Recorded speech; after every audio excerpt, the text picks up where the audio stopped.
So yeah, welcome everybody. I ask everybody to have their cameras on, just so Joseph, Anthony, Rhonda, Philip can appreciate everybody who is here today. And if I may, then I'll pass on to, who am I passing on to? Joseph or Philip? That would be me. Okay, thanks Philip. Oscar. Hi, my name is Phil Parker. I'm the Deputy Director of the Institute for Positive Psychology and Education. I know that some of you are in Melbourne, but for the rest of you, you're probably living through your third week of lockdown. I've been watching the news, as I'm sure you have, and there's been lots of interesting stories that have come up. There are lots of concerns about the mental health of people that are living in lockdown, particularly those who may not have access to family and friends within their household. There's also concern about COVID and particularly lockdowns around what it means for education.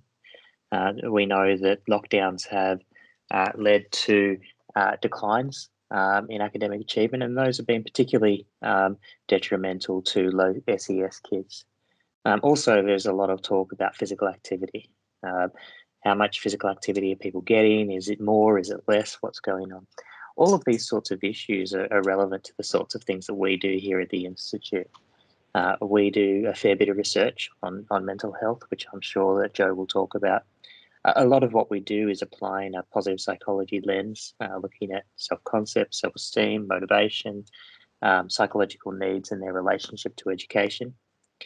We also look from a positive psychology perspective, particularly a self-determination theory perspective, at physical activity, and particularly physical activity in schools. How do we make sure that kids are getting as physically active as possible, particularly in a circumstance where we know that Australian kids are some of the least physical activity active in the world, and you know that's a real problem that we address. So, with that in mind, I sort of think about how do we do what we do, and we do that essentially by breaking our institute into 3 different programs. All of us sort of exist in one of those programs, but we tend to work among them. So the first one I'll talk about is the Indigenous Thriving Program. So the Indigenous Thriving Program, you hear from Anthony a little bit later. This program has been one of the most successful in getting Indigenous ARC, that's Australian Research Council grants, for doing research with Indigenous youth in particular in relation to education and wellbeing. And we've also been quite successful in bringing that research not just in front of stuffy journal articles, but also bringing that research to schools, to policymakers, and to politicians. And you'll hear from Anthony a little bit later on that. The next program I want to talk about is the Motivation and Behaviour program. The Motivation and Behaviour program, which is led by Professor Chris Lonsdale, really is focused on the role of physical activity and how can we use positive psychology to address issues of not just low physical activity, but other sorts of health issues as well. Is there an application for these sorts of things in relation to adolescent sleep patterns? Stuff like initiation of sleep, sleep time, those sorts of things. And also increasingly we're looking at screen time. How much screen time are kids really doing?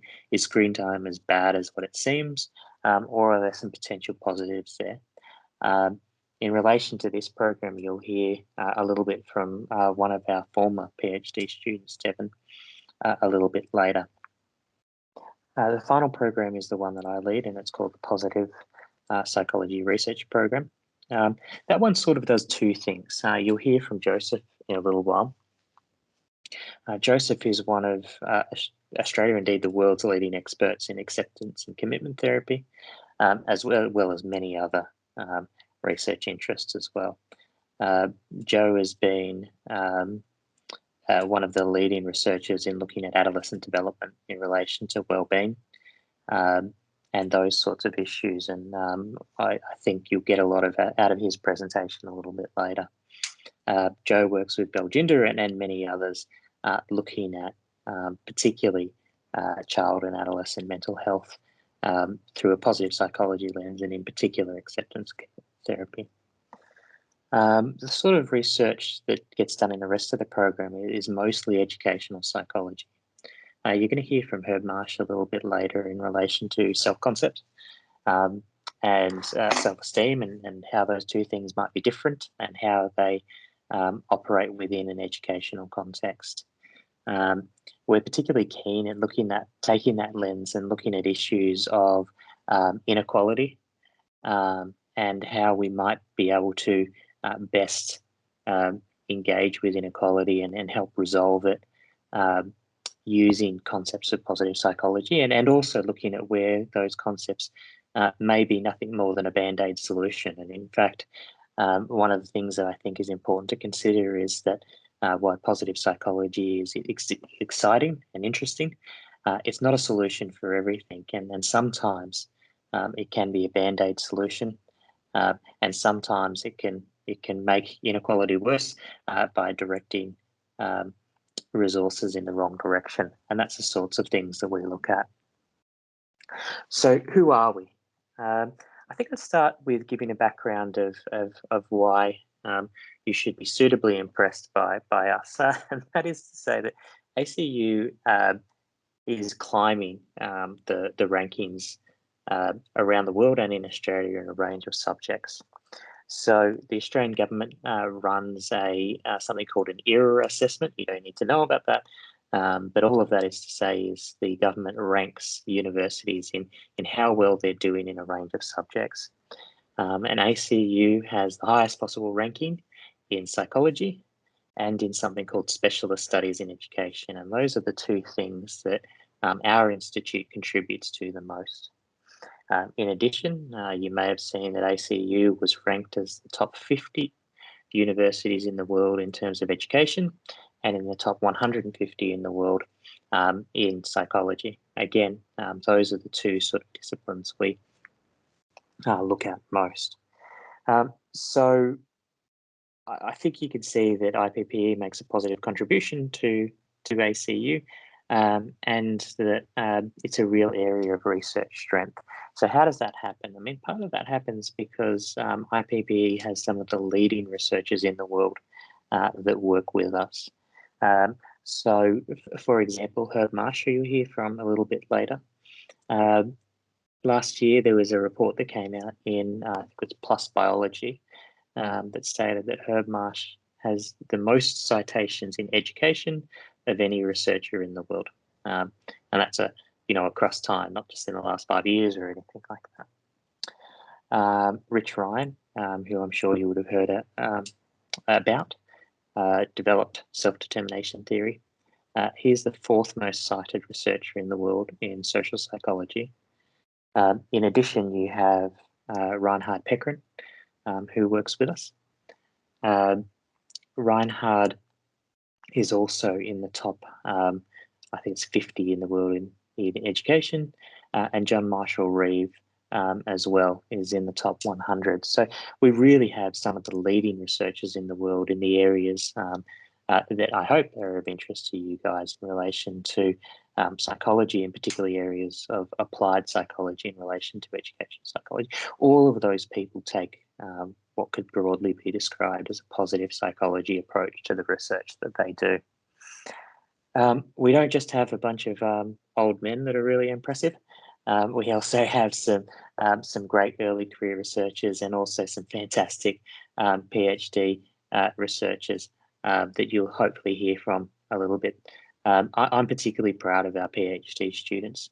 I think we have some of the best PhD students going around, and part of that is because we're very good at selecting good ones, but also we work really closely in developing those students. We take a real pride in making sure that our students are prepared for a life outside of the PhD.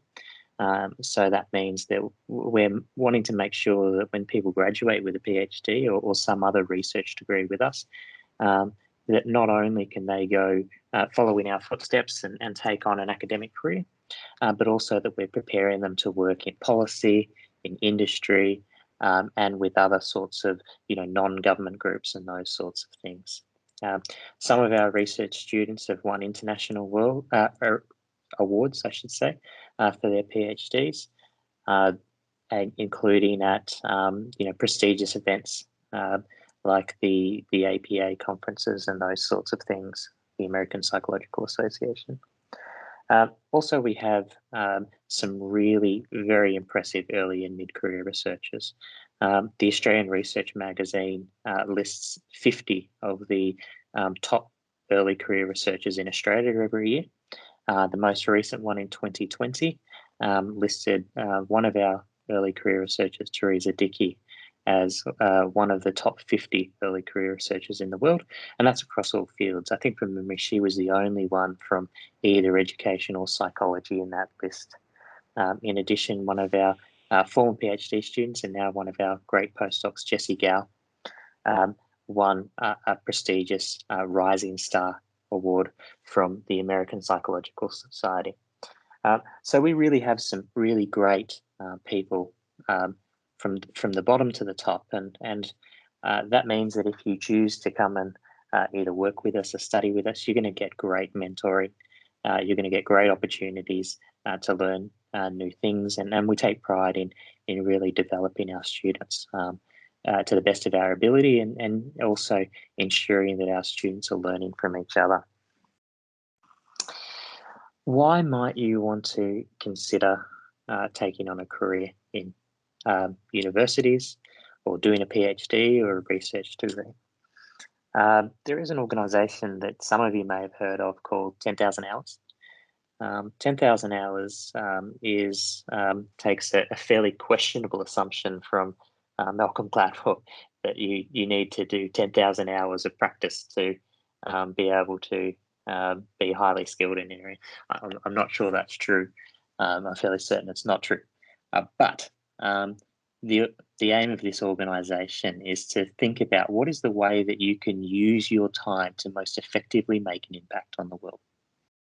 What are the sorts of careers that you can choose to really leave your mark in a positive way on the world?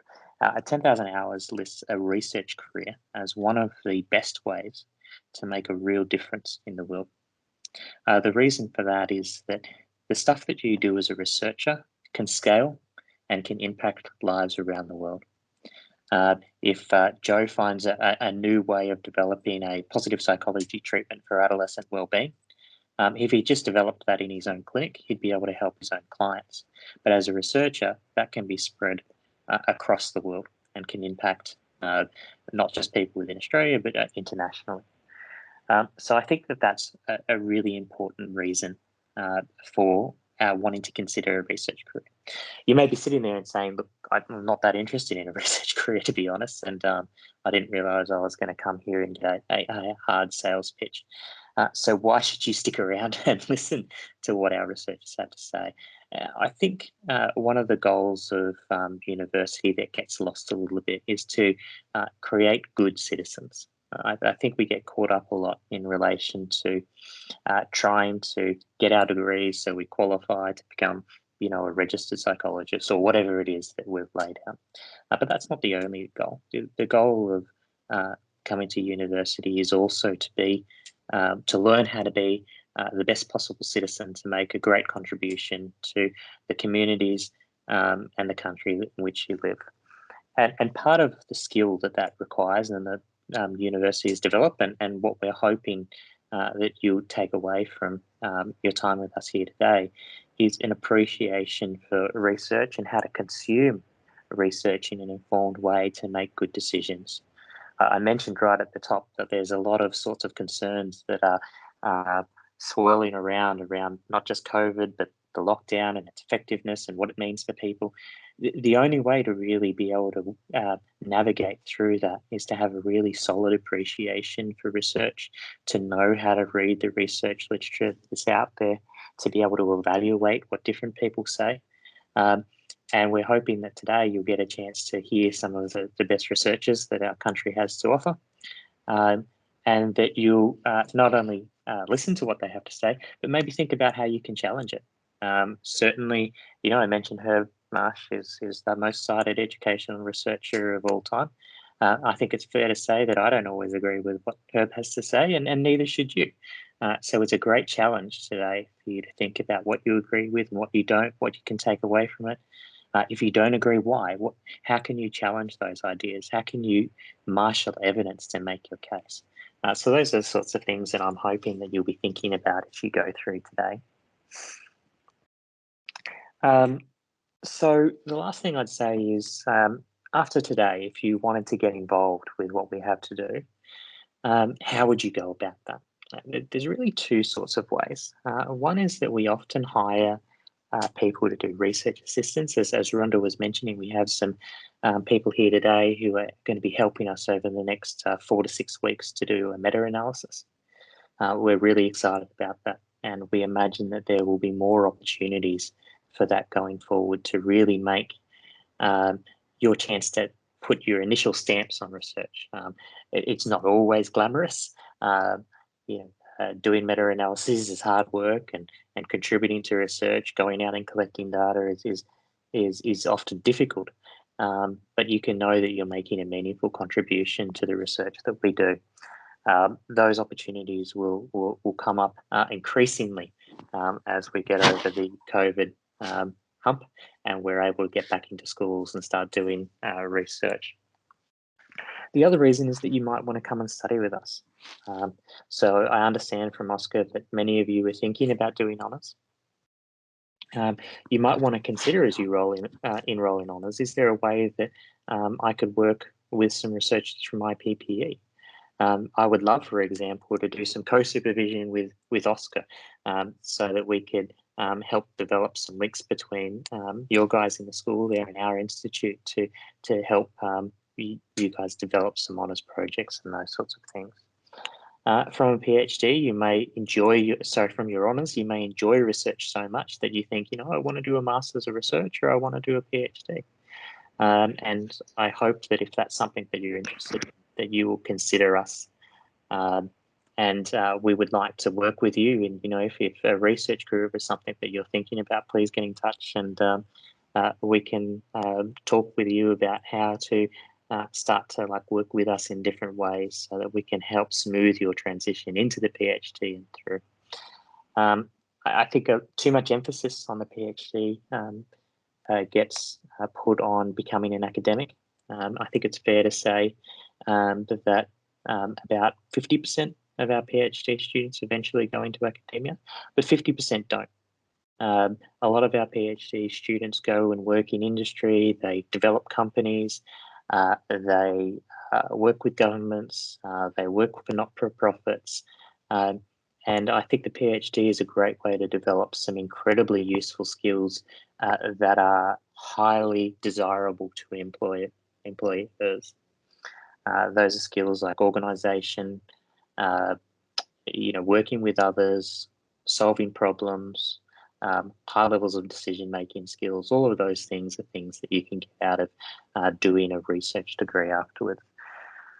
With that in mind, I think I'm going to just stop there with about 5 minutes to go. I just want to see if there are any students out there that want to ask some questions about what we do at the Institute for Positive Psychology and Education, or if there's any sort of information that you want, just fire away, and either I'll answer or Rhonda or Joe or one of the others will answer also. I'm unsure if you touched on it at the start. How long have you guys been there? Good question, Sally. I think we came here in 2014. We have been an entity going back, I would say, decades. So originally we were at Western Sydney University. We were originally called the Self Research Centre. Then we became the Centre for Positive Psychology and Education, and then in 2014 became the Institute for Positive Psychology here at ACU. Basically, we've been around since the pterodactyls were flying, guys. Not me. I have not been here before. No, just myself and Herb. Thanks, Sally. Any other questions, guys? Can I just also add that now we have a new unit, and this year IPPE were very kind to take some of our students for placement, third-year students for placement in Psych 310. And I think that was a fantastic opportunity because it was an introductory way of engaging with IPPE. And some of you we have students today from all levels. We have from second year, third year, and there's a couple of students that are doing their last unit, so they're ready to get into honors. But Psych 310 is a very easy way to get into it. You have to do placement. They show you the ropes. They show you a bit of research, but they also show you how community engagement is engaged in all the work that they do. So that's a very easy way of, getting to know IPPE. Great. Thank you so much, Oscar. I just, before I hand on to Joe, I just want to say we're incredibly grateful for having you here. It's a lovely opportunity for us to engage with you guys. If any of you are interested in taking on a research career, please don't hesitate to email one of us and have a conversation. I'm sure any one of us would be happy to take 5, 10, 15 minutes out of our day to have a discussion with you about how to go about that. So please don't be shy. Send us an email and we'll be happy to talk. And with that, I think I'll pass over to Joe.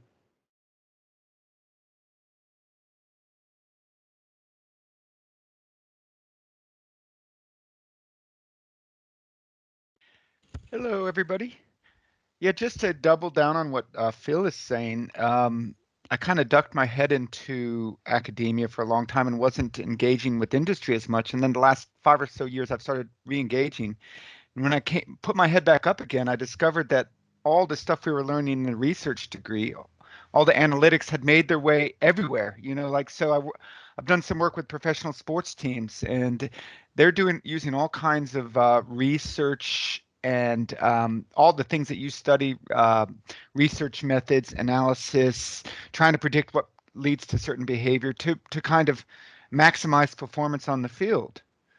So they'll say, they'll look at team tendencies and people's strengths and weaknesses, and they use all these analytic skills. And then I started working with a company that helps people rehabilitate after they lost their job, and they're using analytics, and they're trying to understand how to coach and increase change in people and get people back at work. So that's all psychology. That's all what we're learning. And analytics and research is everywhere. So it's definitely a very strong degree to have, a research degree in psychology. Okay. So as I said, I'm in the positive psychology stream, and you might think a lot of what we do is trying to get people to think positively. And we do that a bit. But today I want to talk to you about the dangers of positive thinking, which is kind of paradoxical. And I want to talk to you specifically about a research area which I've been interested in, been doing with Belginder quite a bit, another researcher here. It's called nonattachment and the dangers of attaching too much to, I guess, ideals of what we want in life. And we'll figure out what that is. But here are just some quotes from wisdom traditions to give you a sense of what attachment has to do with. That basically attachment is, I guess, wanting positive things to stay the way they are. Like wanting us to stay young, wanting to for relationships to last forever, wanting to always be the center of attention, wanting to be important, wanting to be special. So these are all kinds of attachments. So what I want to do, we'll go straight into attachment. I'm going to give lots of practical examples and research examples of what attachment is, but a lot of the wisdom traditions across time and cultures have identified attachment as a source of suffering. The rigid clinging to ideas about yourself. For example, I'm smart, I'm important, I'm expert, and rigid clinging to positive self-images, rigid clinging to things. And I'm going to show you now how this kind of clinging can make you insensitive to opportunities to build genuine connection, competence, autonomy, and health. So what I'm going to suggest is that when you cling, let's just go straight to it. And let's see how attachment works. So we're talking about attachment, and I want to introduce you to what I think leads to happiness and well-being. So this is based on a major theory in positive psychology called self-determination theory. So I want to start with what's likely to make you happy and build well-being, and your clients to be happy and experience well-being. And then we're going to talk about what interferes with that, how attachment interferes with that. And so in self-determination theory, the major things that we need, they're like nutrients to be happy, involve social connection, that's genuine connection with other people. We need choice in our life, what you might call autonomy, choice and freedom to be happy. We need to feel like we're kind of developing our skills. So that's competence. And of course, we need health, which is less a psychological need than an actual physical need. So I want to just call these the first order needs. And a lot of positive psychology focuses on how do we promote this? How do we help people to connect better? How do we help people to have choices? And there's loads of research in self-determination theory showing that when you give, for example, students choice about how they study and what they learn, they're much more motivated, much happier, and they get better grades and things like that.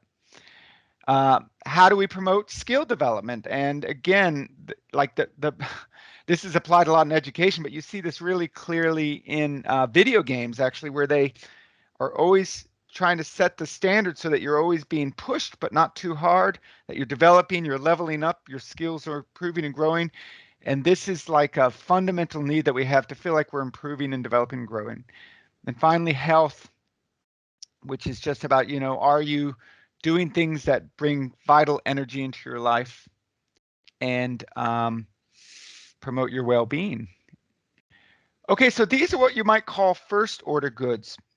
And this is really what I think positive psychology is about: promoting, helping people to connect, have choices and influence in their life, develop their skills, and be healthy.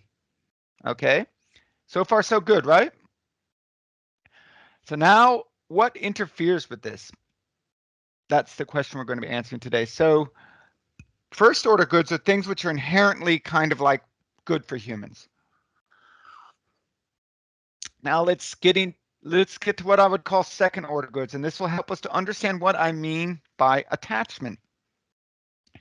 So second order goods are kind of like how we feel about ourselves verbally in the symbolic world.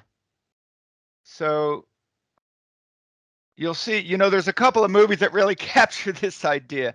So, like The Matrix, and I don't know if anybody here is probably too young to have ever seen Brazil, but in both of these movies, the basic idea is that if you could have a choice of having something where you directly stimulate your brain and you feel like you're doing things, like you're really powerful and successful and famous, and it just stimulates your brain so you feel that way, but you're not actually do it in the real world, would you make that choice?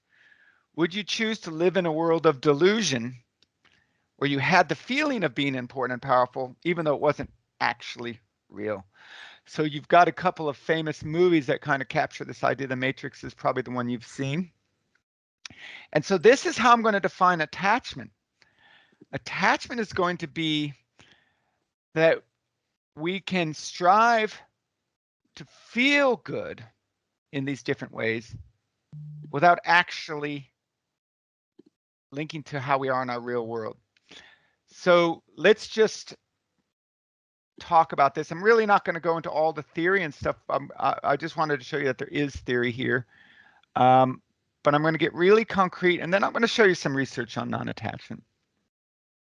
So what do I mean? So what happens is we have these first order goods. So As humans, we need to connect with others in a genuine way. But we can also fool ourselves into believing that we're connecting with each other in a genuine way, right? And attachment is where you get addicted to the likes, say on Facebook. You get addicted to symbolic connection in a way that interferes with genuine connection. So you're like in the Matrix where you're addicted to feeling good, but you're disconnected from genuine need satisfaction. So let me just give you examples of what I think are attachments in the area of connection. This is feeling like you're connecting without actually connecting. So in every domain of attachment, there's a very materialistic targeted area. And I think you see this most clearly in beauty products, how they offer attractiveness, beauty, and it doesn't necessarily increase how well you connect with others. It doesn't necessarily, having plastic surgery and doing all these things that make you more attractive don't necessarily increase the extent that you connect with people in a genuine way, right? There's a phenomenon called in psychology called reassurance seeking. So this is where somebody feels like they need to be liked by everybody all the time, like it's like a super agreeable tendency. And so they keep seeking reassurance. Like I'd go, Simone, are you okay with me? Are you pissed off at me? Is everything okay in our relationship? Someone might like this initially. She might be like, yeah, it's all good. Oh, Joseph's so sensitive. He really is worried about how I feel about him. That's nice. But then if I keep doing that with Simone in our relationship, Simone's going to start getting irritated and frustrated and may even stop wanting to hang out with me. So I'm attached to feeling liked in a way that actually harms my connection with Simone. That's what I mean by attachment. And so reassurance seeking, we've seen, is associated with worse relationships, poor mental health. We know that materialism, buying a lot of beauty products, isn't associated. You might be surprised by this, but it is not associated with greater social connection. Generally, having money isn't. So here, why are we doing it then? Why are we doing it? Well, because symbolically, we can feel like we're connecting.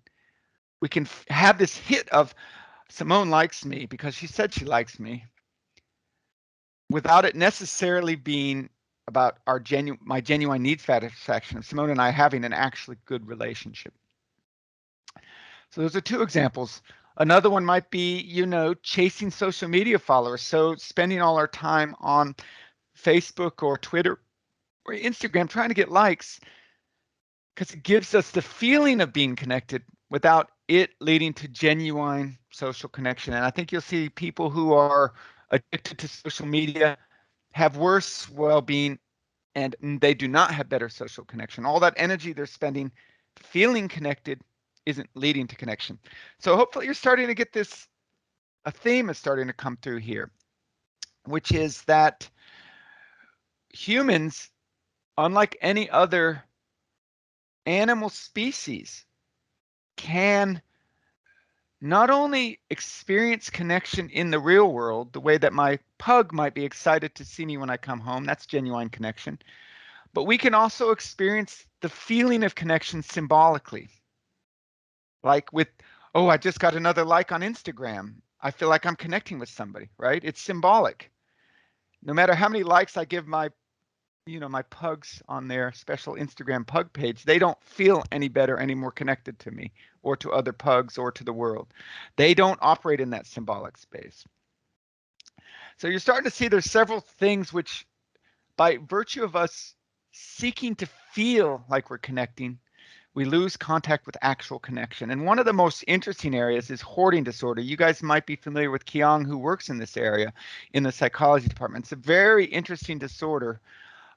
This is where, people keep tons of stuff. They fill up their house with stuff. They can't let anything go. Sometimes it's newspapers. Sometimes it's objects they found they've kept. And like, well, what's going on here? Why do people have such trouble letting things go? It might be old shirts and so it's actually one of those things I think it's really interesting. It's actually a symbolic clinging to connection. So for the person who hoards, a lot of times it feels like that thing that you're collecting that you can't let go is you. It's what makes you valuable. Do you see what I mean? So when these people are asked to give up something like a jersey that's got holes in it and they've not looked at it for ages, or an old pair of sneakers, it's like they're giving up something of themselves, something valuable of themselves. It's like they're discarding something of who they are, that they're no longer, it's almost like they're no longer being valued by getting rid of it. So do you see, this is a strange symbolic thing. We actually, our sense of self is actually like tied to the things we own. It's almost like the things we own are who we are. Do you see what I mean? I know this sounds crazy. I'm saying it really explicitly, but that's how our symbolic architecture works. And we're reluctant to give up the things that are valuables because we feel like we're losing value. We're less valuable as a person. Isn't this insane? See, if you guys are in psychology, you get to learn how absolutely bonkers we humans are, and I'm including myself in this. I can assure you I have a few things I keep that are, and other people might consider worthless. So all of these things, these are 4 examples of clinging to feeling valued in the absence of actually being valued by other people. It doesn't actually do that. So what I would say is, when we do this symbolic stuff, like for example, if I was working with a young person and I want them to help them actually connect with their classmates, right? I want them to actually have good relationships, but they've had a bad family environment and nobody's ever said anything nice to them. It's really abusive. And the kid just thinks that they're just an unlovable, worthless person. I will tell them, look, I actually think you're interesting and worthwhile. You have all these things that I like. You're into art, and that's really interesting. I like hanging out with you. So do you see what I'm doing? As a psychologist, I'm symbolically enhancing them, right? Do you see how I'm doing that? I care about you. I think you're valuable. I think you're important. So with the idea that will motivate them to go out and actually have genuine relationships. So that's a second order good, in the sense that I want them to feel good about themselves in order to connect. We get into problems in psychology and in positive psychology when we turn that second order good, when we disconnect it from genuine relationships. When we're seeking to feel good about ourselves and how valuable we are and how everybody loves us, and it's totally disconnected from actual people in our lives. That's attachment. When we basically want to feel like the most important influencer on Instagram, we are spending all our money on beauty products, getting plastic surgery, we're seeking reassurance, we're hoarding things to make ourselves feel valuable, and none of it is actually building social connection. That is attachment. We feel good and valued. Whoopsie. We feel good without actually doing good in the world and connecting with people. Okay, so that's the first attachment domain. Does that kind of make sense? Am I going at the right speed for people? I can see it. So yeah, if people are nodding, that means excellent. Okay, excellent. So I've worked hard to not sound too academic-y, because that'll put you to sleep. Okay, so let's go to another domain of attachment. We're going to go to this one. So there's, like I said, a lot of positive psychology research is focused on helping people to get their needs met, right? And one of the ways is to help them connect. But another way is, you go into a school, for example, and let's say the kids just feel like they got no choices. The teachers just tell them what to do, and they just feel coerced and have to comply. And research shows that this is really doesn't make the kids very happy, nor does it make workplaces very happy, nor does it make academic institutions very happy. Any time where you're trying to deny people their sense of freedom and choice, humans will rebel against that. They hate it. They get miserable. They have mental health problems. They'll hate you. So one of the best interventions you can do as a coach, as a psychologist, is to help people to have choices. How do you want to learn math? You know, what's your preferred way of doing this? What do you want to learn first? Those kinds of things. So little moves like that, research shows, increases people's genuine power and autonomy and sense of choice and freedom. And that's deeply important to mental health. You know, if you give a child, you know, if a child has a choice between an ice cream and a chocolate and they like them both, and you force them to have one and don't give them the choice, they're probably willing to throw that ice cream on the floor, even though it's something they would like to have, because you took away their choice. So power and choice is deeply ingrained, and self-determination theory sees these things as nutrients, as like not just something we'd prefer to have or we'd like, but as like fundamental needs like vitamin C and sunshine and all that, fundamental needs to be healthy and thrive. So this is how deep it is, right? So that's our first order need, choice and freedom. But we can also verbally feel, so we can feel powerful without being powerful. So let's see how that happens. So Nietzsche, I use him out of context, but just because it's such a good quote. What's good? All that increases the feeling of power, will to power, power itself in man. So Nietzsche wasn't making this distinction. I really love him, but this does capture what I'm trying to say. So it's the classic example is the young person who's feels like the system is against them. Teachers hate them. They feel powerless. So the teacher leaves the room and they go up and they spit in the teacher's coffee and the whole class is laughing and they feel powerful, right? They feel powerful. The teacher returns to the room and all the students tells on them. And that student gets suspended. They end up having to stay at home. They end up hurting their, their future prospects. So here is an instance where they're doing something to feel powerful, but it's actually decreasing their power. I'll work with this kid and say, well, why did you do that? You know, like, think about it. These kids were having a laugh, but it was you that ended up losing influence and control. You end up having to not be able to be with your mates and play sport and do these classes you like, you know, so you actually lost power. So people are very much addicted to feeling powerful, and that can become disconnected from actually increasing their power. Another one of my favorite examples is, I don't know if you guys have seen these ads for Harley Davidson. They're very expensive motorcycles, super loud, like, you know, over $100,000, I think, for some of them.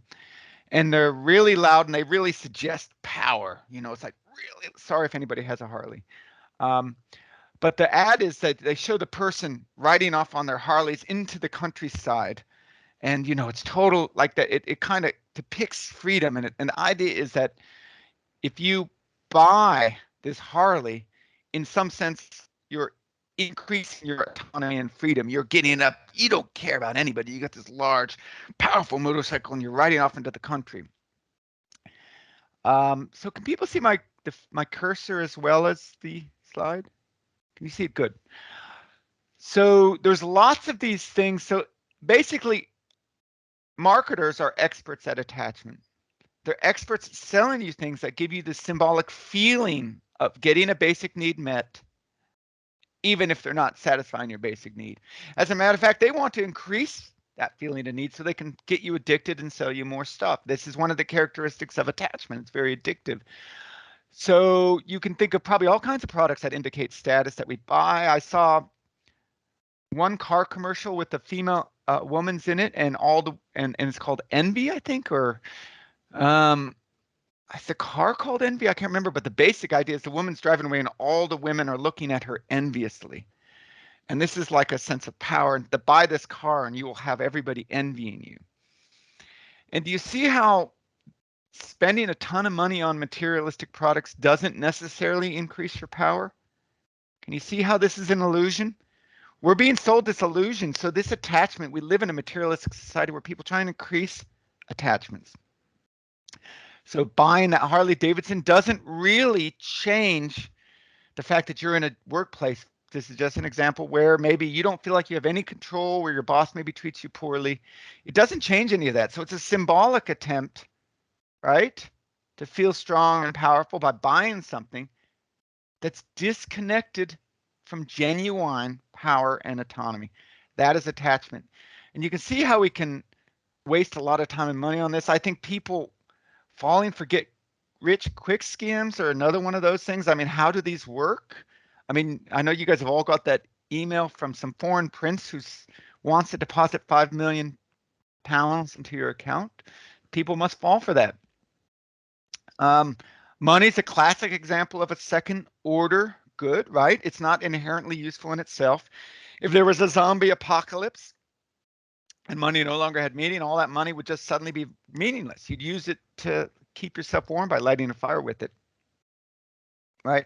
But we get addicted to money independent of its power. So, you know, the workaholic may initially start off, look, I'm doing this job because I want to support my family. I want to be a good provider. And then those, you know, things in the organization start to hook them. Oh, you're important. You're special, Joseph. You're fantastic. You're like a top researcher. And so suddenly I start to get addicted to that. And I started out with the job being about doing things in the world, like helping others, helping young people, supporting my family, right? And then as I get addicted to the power, I start to do things for that are disconnected from actually having an influence in the world. For me, that would be chasing likes, chasing citations that don't have any meaning to genuine contribution, which I do sometimes. And I hopefully catch myself with that addiction and try and escape it. So does that make sense? How money can become, so a lot of people start off in a career, it's like they're in between job. I'll just do this for now to support my family, blah, blah, blah. They get hooked in by all the addiction around that, like people reinforcing as they do more and more, and they start to kind of overwork, workaholism, and they start to lose connection with their family, with their partner. And so gradually the second order addiction takes over and they start to destroy all their basic needs, which would be genuine connection, genuine autonomy. And, you know, they might get divorced or burn out or those kinds of things. So it's quite addictive.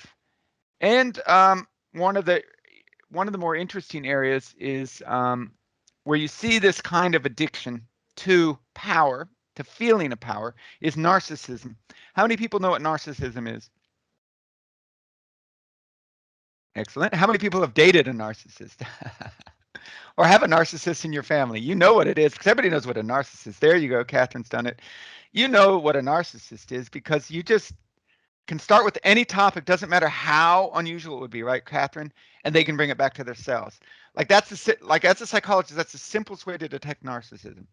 Catherine could start talking about the most obscure thing that they can't possibly bring this back to themselves, and they will. So narcissists, they are addicted to feeling special and powerful. The feelings, they've got this idea of power and specialness. They feel entitled, so they feel like they're better than other people, and the world, they deserve to be treated better. So you see a lot of this about like white privilege in America is really striking, where like, you know, during the Capitol riots, a lot of the people just couldn't believe it. As a white person, they'd be arrested for this, you know, like, you know, for breaking down the door and invading the Capitol. It was really striking. So we all have narcissism to some extent. All of us feel this way, right? It's just needs to be the right domain. So that you see, when people are addicted to feeling powerful, special, and entitled, when the world challenges that, how does a narcissist react to being challenged? There is something called, you know, narcissistic rage. So negative feedback to a narcissist, they pretend like they don't care and they're like important and they're above it all, but they react much more strongly and negatively to poor feedback than do non-narcissists. And so this is really a classic example, right, of wanting to feel strong, but ignoring feedback that would actually make them more strong. Yeah? So that's the real, and we all have this. We all like to surround ourselves with people who tell us what we want to hear and make us feel special and powerful and important. We all have this, and the problem is it, again, makes you insensitive to genuine chances to improve your influence in the world and power. They kind of become blind to those things. And so one last area I want to talk to you about is mania. I don't know if you guys have seen, well, there's a lot of these movies where you, what's it called? The one where they, The Big Short and movies like that, and movies where you see people just going gambling with other people's lives, you know, selling penny stocks and kind of making tons of money, and mania is really interesting. So this is something you might encounter if you go on to clinical psych. But this, when you're in a manic state, and I could say a lot of capitalists are like this chronically, you know, that really hyper optimism, we can do anything, we can conquer anything. It's almost like the way that positive psychology pushes you to, like, this is how you got to be a go-getter. You can conquer anything. There's nothing that can stop you, right? Again, this is increasing our feeling of power. And when you're in a manic state, you really have, oops, where did that go? There it is. You really have that overconfidence.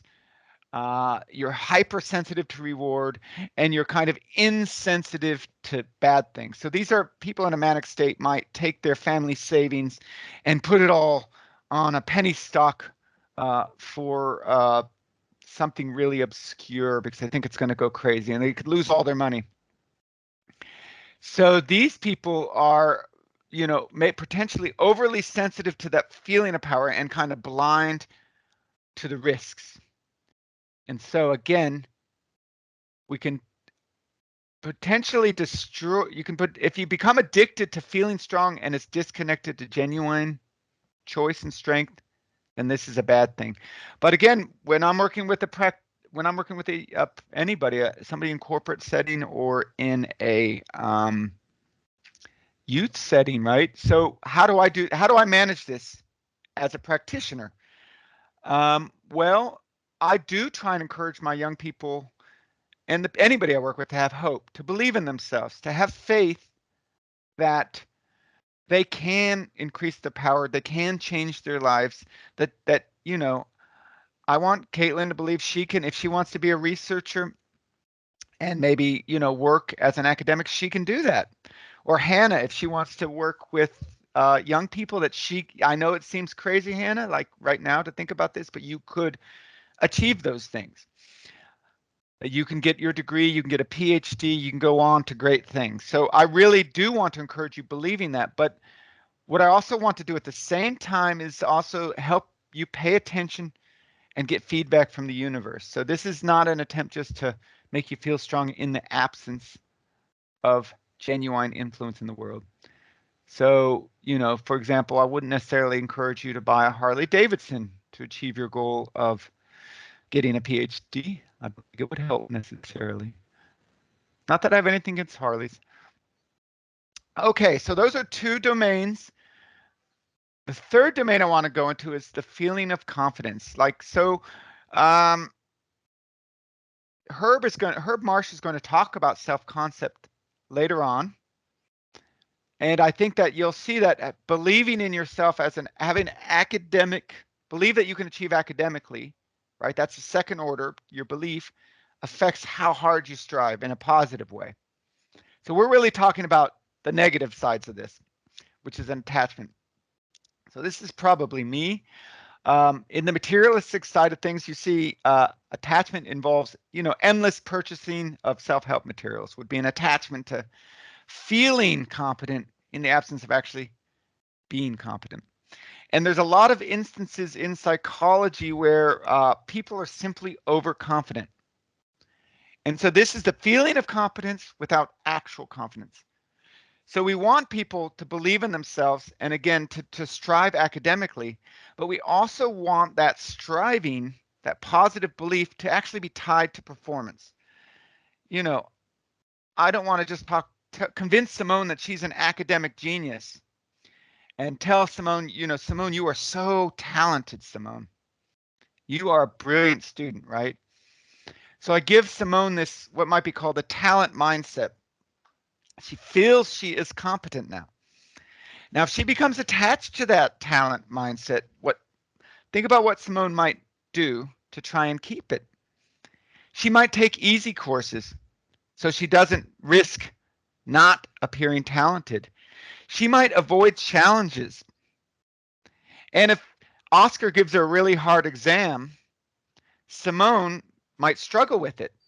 But she's talented, right? So this is clearly Oscar's problem. Oscar is given an unfair exam because she's talented. So Simone might push back and attack the exam giver.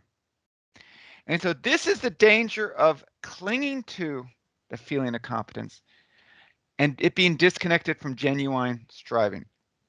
So what I do, again, in an intervention context is I will try and help Simone to believe in herself, but I'm not going to try and reinforce her whole sense of self as being a talented or competent person. I'm really going to focus on behavior with Simone. So I might tell Simone, wow, Simone, you really studied well for that exam. You did well. And if she struggles with one, I might say, look, you've done well in the past, but maybe this time you didn't focus on the right things, or did you organize your study as well? So do you see what I mean? I am trying to boost her sense of self and I want her to feel positive about her academic skills, right? But in a specific way, not in a way where she's clinging to it, in a way where it's tied to actual performance. Do you guys see the distinction? It's subtle, but and just about anything you go into psychology, especially all the practical arts, you're going to be trying to you're going to be doing this self-enhancement thing to some extent. And so what I'm talking about is the dangers. Of course, the Titanic is a classic example of overconfidence. There's things, where is it? What is that? It's a controversial finding. Maybe I won't talk about that, but people clearly sometimes overestimate their the extent that they're not prejudiced and biased. And of course, they're the ones most likely to be prejudiced and biased, right? So when I'm doing a intervention, if I was doing an intervention targeting prejudice, the first thing I would do is normalize it as, look, this isn't saying something about bad about you, but if you're in a society, I grew up in a society where for some reason there was a lot of jokes about Polish people being stupid. I don't know where that came from, but I had that bias to think that Polish people were stupid. And so I became aware of that. I'm like, okay, that's not true, but it doesn't mean I don't have the bias, right? But if you're overconfident, you're saying, no, I'm egalitarian. There's no prejudices at all. Then you're more likely to make that mistake and act in a discriminatory way because you're not as aware of it. So we want our feelings of competence and skill to not lose connection with reality. And so that's the three areas for, like, we want our verbal self-enhancement, our belief in ourselves, our positivity to be linked to genuine connection, autonomy, and skill. And finally, we get to health. And again, anything you can symbolically imagine, any positive thing, you can become attached to. And probably in the health area, the biggest area is, and I fall victim to this constantly. Every time I see an ad which is take this and you'll be younger, or you'll feel younger, or you'll no longer have aches and pains, or you return to like what you were testosterone levels at 20, I'm like, yes, oh, no, wait. So the majority of the massive research on supplements suggests that hardly any of them do anything. There's a couple of supplements and a few rare cases that are beneficial, but mostly they don't do anything.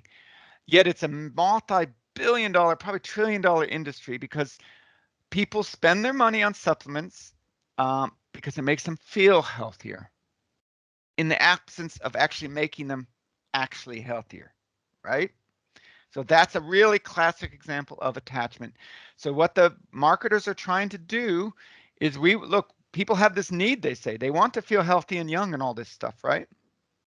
How can we satisfy this need? Well, it's much too hard to actually make them healthy, but we can actually convince them that, you know, taking vitamin E will make them healthier. Taking Echinacea purpurea will make you live longer, you know. Taking mega doses of vitamin C will help you prevent you from getting the cold. All these are suspect claims. So unrealistic health optimism is probably another one where we kind of want to feel healthy and invulnerable. We might ignore symptoms. We might fail to go to the doctor. All of us do this. I do it. I can admit I do it. So clinging to feeling healthy. So all these about the contrast between feeling healthy versus actually being healthy, right? That's what we're talking about, attachment. Serial dieting. So people, they get hope from a diet. The more weird and extreme it sounds, the more different it is from the past, the more they get hope. So you're selling the hope of weight loss without it actually causing weight loss. A lot of those diets don't work, but people go to the next diet, the next diet, the next diet, the next diet. False health beliefs that give one a sense of control. Risky sexual behavior. So believing that, you know, I'm invulnerable and this will never happen to me. I'm not at risk. You know, that kind of thing. And one of the more interesting areas in psychology is terror management theory. So terror management theory is, so I get Catherine to think about her own death. Somehow I remind her that she's going to die someday. And what this does unconsciously for all of us is Catherine will start to think, oh my goodness, I'm going to die. And so symbolically what you do is you don't want to die. You want to feel like you're immortal, like you're going to live forever. So this is deeply unconscious. We don't think about this consciously, right? So what Catherine will do if she's unconscious of this is she will then identify more strongly with her group. Let's say it's the, you know, Sydney Skydivers Association or something. I don't know what Catherine's into. And what happens is she'll double down onto her group and she'll try and live forever to her group. And here's the negative side of that. She'll demean outgroups. So if we were just talking about, like, you know, it might be your in-group might be Caucasian, the out-group might be Asian for you. And so when you make people aware of their mortality, they're more likely to build up their own in-group and demean the out-group. And the idea is that they're trying to, they feel like almost like it gives them a sense of immortality to their group, that they will live on through their group. So this is another example, you know, demeaning outgroups and building up your group doesn't actually extend your life. You don't live on through your group. You just die, you know, when you die. I'm sorry, I didn't mean to be too confronting there, but it's just a classic example of us clinging to a group to feel like we're going to live forever, but it doesn't actually affect our longevity. We do this with sports groups as well, you know, like attacking opposing sporting groups. I'm a Cleveland Cavalier fan, and I, you know, still feel like I hate the Chicago team because they defeated Cleveland, Michael Jordan team. So these are like, but I'm not attached because I can let it go. It's not that important to me, but people are attached when they cling to that. Okay, so does that make sense? Does that give you a clear sense of what I mean by attachment? So again, if I was trying to motivate somebody as a coach or a clinician to engage in healthy behavior, I would try and enhance their feeling of health and their belief that they can do things. If it was an older person, I might say, look, I think you're capable of more flexibility than you think. I know you think you could never do a cartwheel. I would only say this if I thought they were getting close to getting a cartwheel, but I think you can. I think if you keep working on this, you'll be able to do a cartwheel, or you'll be able to walk that 5K walk, or you'll be able to do these things. So I would engage in verbal self-enhancement, meaning I would help people to feel healthier but I would only do that as an antecedent, as a precursor to actually getting them to act in the world in ways that promote their health. I want to tie it to actual action. So in this model that I'm presenting to you on attachment, well-being is not feeling good about yourself necessarily. That's great. That's a bonus. But the genuine well-being comes from doing good, from actually genuine connection, genuine power and influence, genuine skill development, genuine health. So connecting to the reality of it. So I have time. Let's see. I can go into. Let me just talk a little bit about research. So we've done a lot of research into attachment and promoting non-attachment. That's really big for me. And you would think that non-attachment might lead you to become unmotivated. You know, I don't know what you picture. If you picture a non-attached person, what do you see in your mind's eye? Do you see somebody sitting under a Bodhi tree, relaxed, not tremendously motivated to do anything? Maybe? What do you think? This is the main fear about non-attachment, is that if we don't attach to these positive beliefs, that we will somehow stop achieving. Don't worry about it. I just want to focus mostly on this side of the diagram, but this is some research we've done. And these are dimensions of mindfulness. So observing means you notice what's going on around you. Describing means you can describe your feelings in moment to moment. Acting with awareness means you kind of are aware of your actions and how they impact other people. Non-judging means you can experience feelings without thinking they're horrible or terrible. And non-reactivity means, like, so think about mindfulness as, you know, you're able to pause and notice, and maybe you feel the urge to send that email. That's really insulting, but you don't. That's mindfulness. You're aware of the urge and you don't send it. And so mindfulness is, we conceptualize as promoting non-attachment, which is, you know, when you're aware of your attachments, when you're aware of these urges, you're less likely to react to them. And let me just use this research to undermine any misconceptions you might have about non-attachment. So non-attachment is not being disinterested in life. Non-attached people were actually more effective in life. Non-attached people have higher mental health. Non-attached people actually are more motivated to achieve. Can you believe it? They're more motivated, not less motivated to achieve. They're more persistent. They're more effective. And non-attached people, and we did this with a young sample, are actually observed to be more likely to help others.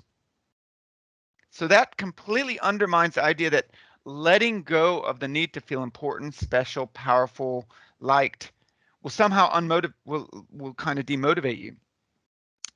Because when you let go of the need to always be right and perfect and talented, then you're not undermined the first time you get some negative feedback. You can stay motivated to achieve. You know what I mean? Because, like, you're really pushing yourself to get this degree that you want. You're really pushing yourself to do a PhD or become a clinical master's. And you're going to have setbacks along the way, right? But if you're not, like, when you have that setback, you're not like, it doesn't crush you like, God, my entire worth as a person is destroyed. If you have those setbacks, if Oscar flunks you, as he's been known to do, and you don't take it personally, and you're like, okay, what can I learn from this? This doesn't damage me as a person. I know I still am who I am and I can still achieve. Then you're more likely to persist. Do you see what I mean?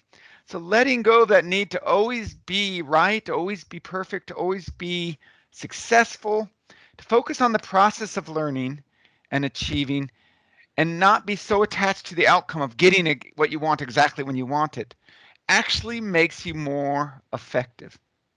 It makes you more effective.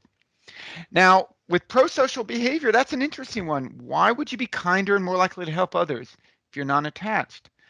Well, it turns out being a good partner in a good relationship and helping others requires you to let go of being the center of attention, to let go of your own needs, even for a moment. I need to let go of my own needs to think about Sally and what she may need. So if I was working with Sally, I need to like become almost invisible. And that requires me to let go of my own need to be the center of attention and put her first. And kids that can do that and people that can do that are more likely to help and give. So does that make sense of how non-attachment might actually be useful in your life? You guys are going to go through a lot of ups and downs. And the more you can kind of let go of the need to always feel like, so let me just put it this way. You are going to feel darn insecure in your upcoming journey through honors and masters and PhD, or whatever you choose to do. Or if you choose just to leave after 3 years or 4 years and go directly into industry, life is going to make you feel stupid. How attached are you to feeling smart? Do you want to feel smart or actually do actions that make you become smart? That's really what it's going to come down to in your life. You're going to have to decide, you know, do I do the actions? Do I focus on actions, or do I feel like focus on feeling smart, feeling good, feeling effective? And so I think non-attachment is going to be really essential as you strive to improve yourself. And I guess, let's see, with that, I mean, I don't necessarily want to go into interventions. It's a bit too big to talk about this quickly. I just want to note that we've been talking really about this stuff up here, and I feel like two of the causes of attachment is that greed, that we want to feel good all the time. We want to be the center of attention. We want to feel talented. We definitely don't want, I mean, look, this is true for all of us. Like, I do not want to get feedback on my classes from you guys because it's incredibly confronting. I like to just like say, you know what, I did a really good job on that class. That was brilliant. I'm brilliant. I'm a brilliant speaker. And so that tendency to attach feeling competent will actually interfere with me becoming a better teacher. You're not going to Oscar and saying, you know, look, I got a 80 on this. What did I do wrong? And how could I get a 90? If that was what your ambition was. If you just don't want to do it because you're like, you know what, I feel good about myself an 80, that's good enough, then you won't become as skillful. So you gotta let go, because if you go to seek feedback from Oscar, for example, and you seek negative feedback, you're going to have to give up that feeling of I'm awesome just for a moment. So a lot of the things we try and undermine when we're doing the intervention is that, first of all, that excessive attachment to the sense of self, and also showing that sense of self, you know, it's just a feeling, you know, like this, the feeling of power is going to come and go. There's lots of things that'll affect it. There's no need to attach to it. So kind of undermining your need to feel in control, powerful, liked all the time, competent all the time, and young and ageless all the time. Learning to let those feelings pass in the service of this, which I ironically abbreviate cash, genuine cash. So this is a non-attachment talk, but what I'm saying, you should be going for the cash. Genuine connection, genuine freedom, not just feeling free, genuine skill development, and genuine health promotion. So when you're seeking to develop yourself and grow as a young person, ask yourself, is this what I'm about to do going to bring genuine cash, or am I just doing it to feel good about myself? And if you can get both, I can feel good about myself and genuinely connect, then definitely that's the winning quadrant. Okay, with that, I will break for questions. I hope that was useful to you. I'll return to some of the wisdom traditions and, you know, just leave you with a lot of these, like this idea of non-attachment is prevalent across just about every religion and every wisdom tradition you can find. It's really interesting how we Westerners have imported mindfulness as a practice, And now anywhere you go, if you even go to a GP and you're feeling some stress, they'll suggest mindfulness to you. It's like become like a magic pill. But a lot of these traditions actually said, especially Buddhism, it was attachment that's the problem, not mindfulness. Mindfulness is just a tool to get to non-attachment. It's interesting that that didn't make its way into Western culture. But you can see in the, Buddhist and Hindu traditions and ancient Western traditions and Muslim and Stoicism and Taoism and Christianity, Lent is an interesting example of practicing non-attachment. There it is right there. I love Rumi's quote here, run from what's comfortable, forget safety, live when you fear to live, destroy your reputation. It's brilliant. That's receive without conceit, release without struggle. So I think this is really a deep philosophical and wise idea that takes a lifetime of practice to get close to. Okay. Joseph, can I ask you a question? Certainly, yeah. I'll open up the floor to questions now. Can you go back to that slide where you've got the path diagram? Yep. Where is that? Here. Yep. No, the one that where you've got the coefficients as well. Ah, yeah. That's sort of, it was just a plain black and white. Yeah, Yep. yeah. Those variables on the left-hand side seem to, with the exception of one, have a very low, albeit significant, very low relationship with non-attachment. Yeah. Yeah, they're not that strong. I think it seems to be mostly non-reactivity. So the way that mindfulness, the way they measure that is usually non-reactivity to negative. So it'd be like when I feel angry, I feel like I have to do something, I have to punch, or it's more like distress. When I feel stressed, I just react.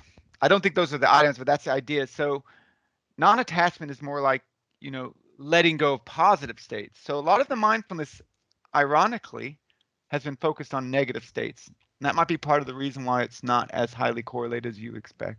Okay, and also those on the right side, those path coefficients that have got another figure in brackets after them, what are the two? Oh, scores? Those are like the unique, so if you just predicted describing, so your ability to kind of label your feelings, that's describing. Predicting life effectiveness, it'd be 0.28. But then when you control for non-attachment, it goes down to 0.23. Okay, thank you. But the whole idea, I think, in Buddhism and in our theory is that mindfulness promotes non-attachment, because when you see the transient nature of positive self, you're like, oh, what's the big deal? I don't need to cling to this, and you let it go. Oops, let's see, where was that? I love the wisdom tradition quotes, though. This is a great one. See, I mean, this quote really captures how non-attachment is not inaction. Don't be motivated by the fruits of your actions. So this means, it's not all just about getting the next degree, right? But don't be attached to inaction. Perform your duties as a warrior. So this would be like, what does it take for you to learn and develop yourself as well as you can, using Oscar's grades as just a kind of signpost to show how you're going, but it's not really about those grades. Get an HD or D or C, it doesn't matter. The main thing is to use those things to become the best clinician, researcher, whatever it is you're planning to do in your future, business person. Joseph, also, I've never heard of the movie Brazil, so I think that makes me a young person. Oh, congratulations. It's a brilliant movie, my goodness. Oh. But I must be a young person if I haven't heard of it. Has anybody seen Brazil here? Wow, it's considered a classic. If you're at all into movies, you should watch it. But it's by the same people, I think, that made Monty Python. Oh, I'm not even going to say that because you guys will think you guys won't know what that is. Never mind. It's okay. Old movie, classic. We know what Monty Python Yeah, come is. on. Oh, do you? Oh, Everyone come on. I don't knows know. Monty Okay, Python. dude, that's old too. It's a Matrix. Matrix is the classic. 1985. It's not that old. Oh, Oscar knows it. See? Or No, did he I just Google it.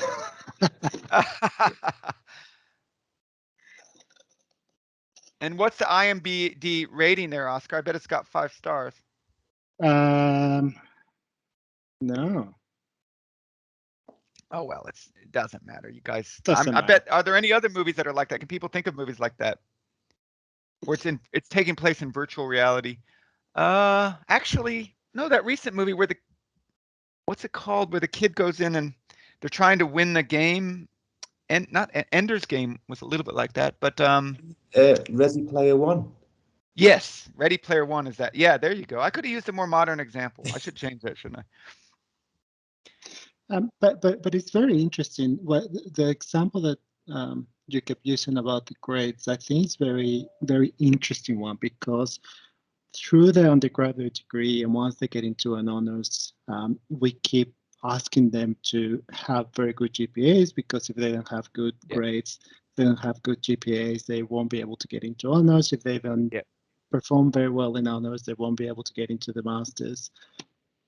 So there's the typical example, right? Everything we set up in terms of academic life is for them to be attached to those grades. Exactly. Definitely. And then they get to the master's level and they face me in the first semester, and I said, no, forget about that. Just focus on developing your skills. And they'll go, what? So see, all you guys got to do is right. make it to Oscar's next level. You got to level up. If you get to a high enough level, he takes away the levels. It's true, Oscar, and the fact that it is actually the grades are tied to genuine power. So I would put that into, I mean, the grades, getting good grades are actually tied to choice. So that is a case where there is a real connection. But you know, the way we hit this with young people, with the league tables and the HSC, and you know, really focusing their learning on being attached to getting that score, and then, you know, we're looking at getting my son into a selective school, and I'm really worried about how much they feel pressured in that school. And Herb might talk about his research called Big Fish Little Pond. But if a young person goes to a school that's very selective, they compare themselves to other kids in that school, and they could end up feeling really incompetent and you know, unhappy with themselves because everybody's smart at that school, and that's attachment to that score, and isn't to do with learning. That's right. I will say, when I got to grad school, this is really important. If you go to grad school, that stuff has to go. I mean, I remember getting to grad school and there were other grad students who were had been great students all along, and I was a pretty good student. I was a terrible high school student, but I became a decent college student, but I wasn't attached to grades. And when you get into the real world, there was no clear task that you do to get a mark. And so if you're waiting to get that praise, or you're waiting for some sort of structured task like what we do in university, you'll be screwed. So academia is a classic example. You've got to be self-driven. You've got to enjoy the process more of learning. I think clinical works that way too. Oscar will obviously, you know, undermine any of that attachment to grades, as you actually have to. Now you're going to be sitting in a room with a person, trying to help them have a better life. And there's no right way to do that. There's no textbook that tells you what the right answers were there.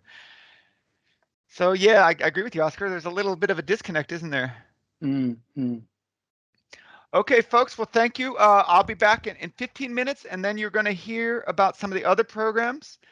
So go get yourself a snack, a cup of coffee, change your pajamas, out of your pajamas. Okay, I'll see you guys in 15 minutes.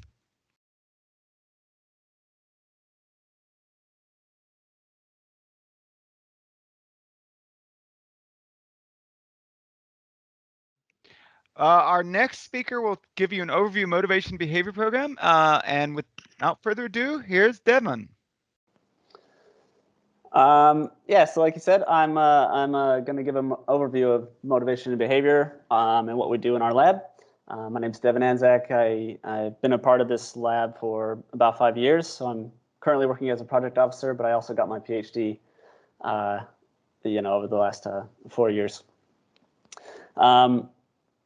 So basically what we do in the Motivation and Behavior lab is we take motivational constructs and kind of principles from psychology, and apply them in ways to help people live healthier, happier, and better lives, and engage in more healthy behaviors. So just to start us out, this is our team. We're not like a very large team, but yeah, starting from the top, we have Chris Lonsdale, who's our department head and is also the Associate Dean of Research for ACU. Below him is Professor Richard Ryan. You'll know him from his work with self-determination theory. In the middle, Terrence Sanders, who's our deputy department director, department leader, kind of running the show for most of what we do. Emma Bradshaw is a postdoctoral research fellow for Richard Ryan. And on the right, we have a couple lecturers from the sports sciences, actually, who have contributed in a variety of our projects. And Dr. Notel there, he is more of a permanent fixture now with what we do. On the other side of things is the professional staff. That's where I come in. Project officer with Kirsty. She runs more of the iPlay stuff. I do more of the Kid Vision stuff, which is a sort of program most recently. But I'll tell you more about those projects in a minute. And we have a handful of PhD students all working on various projects as well. Asghar with the iTeach program, Katrina with Transformus, and Bridget, Roberta, and Ella are all on the Kid Vision project. So this is a sort of an overview of a lot of what we do. It's not everything, but you can't fit them all the icons on a single slide. So basically our research, we do a lot of interventions. So iPlay, Transformus, AMPT, they're all interventions delivered to schools to help kids be healthier, be more active, to sit less, things like that. iTeach is more of an observational study about what teachers are doing and what teaching behaviors are engaging for students. Ahead of the Game has a focus on mental health. Burn to Learn is looking at exercise as an intervention to improve learning. And our most recent project is Convision, which is just starting. And it's also an observational study about children's time use. A lot of what we do couldn't really be possible without the collaborations and the partnerships that we've developed over time. So things, government agencies and other organizations like the Australian Research Councils, Department of Education, Sporting Australia, and Special Olympics have all helped us get our projects and help make our projects successful. Another thing that we do in the lab quite a bit is systematic reviews. Every PhD student has to do a systematic review. Well, they don't have to, but are encouraged to do a systematic review, and we have quite a few systematic reviews in the pipeline at the moment. So a lot of interventions, a lot of systematic reviews, and that's sort of two of the main focuses of our lab. All right, so just before we get into some of the projects, I wanted to show you a map of our impact. Not to like toot our own horn or anything, but I think it is reassuring for us as researchers to see that our research is reaching people. So I'm just going to zoom in on this map. Each one of these purple markers is a school that we've delivered one of our projects in. Right. So here we have the Sydney area, and there's like hundreds of these purple markers. And as you zoom out, Greater Sydney, across New South Wales, you just see, really, we've been in hundreds of schools, and it's even branching out to other states like Queensland, South Australia, and Tasmania as well. So I wanted to show that because, as researchers, we really are hoping that our research is making an impact. And to see that we've been implementing our interventions into hundreds of schools, reaching thousands of individuals, is reassuring for us that we are making a difference. All right, so a little bit about some of the projects. I'll start with iPlay. iPlay is well, it stands for an internet-based professional learning to help teachers encourage activity in youth, something like that. Anyway, that's a bit of a mouthful. That's why we just call it iPlay. But basically what we're trying to do is increase the cardiorespiratory fitness in children. We measure that using a beep test.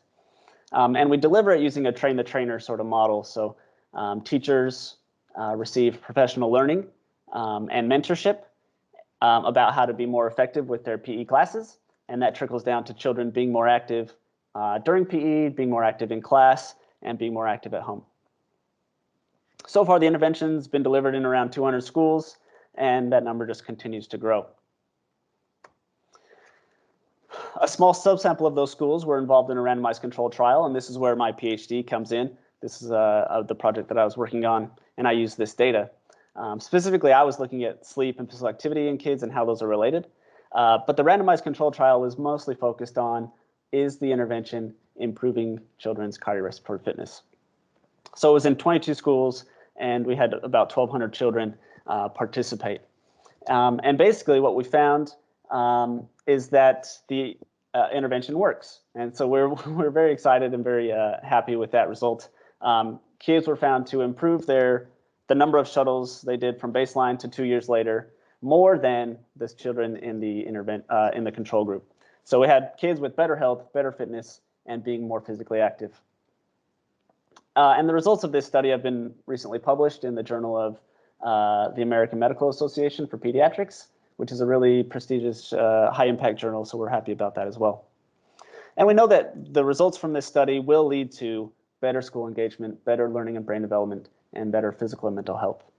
And so we've been focused on scaling up this intervention and broadening the intervention to include more and more children. For example, we've started the iPlay for I, which stands for inclusion, for students who have learning and developmental disabilities, to focus on them, because we know they're one of the groups that have are the least active and need the most help. To say a little bit more about iPlay, I'm going to play a video for you to show you basically what the program is and how it's being received. Let me know if there's sound. Kids are about to get moving in the classroom as part of a new program to be trialled in primary schools across the state. It uses active lessons, an untraditional homework method, and has been found to successfully improve students' fitness and learning. This might look like playtime, but these students are actually busy preparing for their next lesson.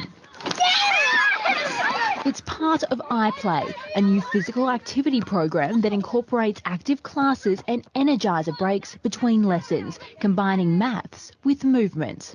The students might be doing times tables or maybe learning about measurement. And so instead of learning about measurement instead of on a piece of paper, they might learn about measurement while measuring how far they can jump. This generation of children are around 20% less fit than their parents were at the same age, with many failing to take part in the recommended 60 minutes of daily exercise, a trend this program is trying to change. We've seen 20% improvements in the children in terms of their aerobic fitness over a year's time. And that's about 3 times what you'd normally see in children over that same period. We've seen an increase in engagement in the classroom. Because they're active, they're coming back to the classroom more engaged and focused. The idea goes far beyond the school gates, with some teachers even setting active homework. Seeing children who might normally just go home and sit on the TV actually outside enjoying physical activity and moving. I just think, yes, it's pretty much a bonus for homework. Amber Laidler, 7 News. iPlay is a whole-of-school approach to building physical literacy in Australian primary schools. It's based on top-quality international evidence and best practice. It's been tested in over 150 Australian schools with outstanding results. We think it's been so successful because of what iPlay teachers learn and how they learn it. We find most principals want to build capacity in their schools. They know that better teaching means better student learning over the long term. As a result, iPlay is all about teacher professional learning. iPlay was really practical, and it was really well thought out in terms of how I could integrate it into my teaching. I was surprised how easy it was, and the kids really enjoy it, so it's a lot of fun. We aim to make a long-term difference in iPlay schools, and research shows that it really works. We did a randomized trial of the iPlay program, meaning we compared schools who got iPlay with those who didn't. Schools who did iPlay saw more than 3 times the benefit for students' fitness. And these changes lasted. Even a full year after iPlay was complete, teachers kept getting even better at delivering quality physical activity. The students were more physically active both inside and outside of school, and teachers were more than twice as likely to meet guidelines for promoting physical activity. iPlay works well because it doesn't just improve one part of the school day. Instead, iPlay uses the gold standard, a comprehensive school physical activity program. This means that teachers learn to promote physical literacy during class, between classes and outside of school hours. iPlay hits all 8 components of the Sport Australia School Physical Literacy Framework. Basically, it's a one-stop shop for physical literacy at your school. To learn all of this, you might think teachers need to attend workshops for days on end, but not with iPlay. We designed the program to fit in with the busy schedules of teachers. We used a combination of 2 one-hour workshops, brief online modules, and mentoring from an experienced PE teacher who visits your school to support you. Where some online programs only get minimal engagement, teachers love iPlay. 80% of the teachers finish the online learning, and they give glowing feedback about our workshops. iPlay teachers also get hundreds of downloadable teaching resources through the iPlay website. Our courses map directly onto the Australian Professional Standards for Teachers, which helps teachers maintain their proficient accreditation. We also have courses for teachers seeking highly accomplished accreditation. All in all, if you want a practical, evidence-based program that teachers will love, sign up for iPlay now.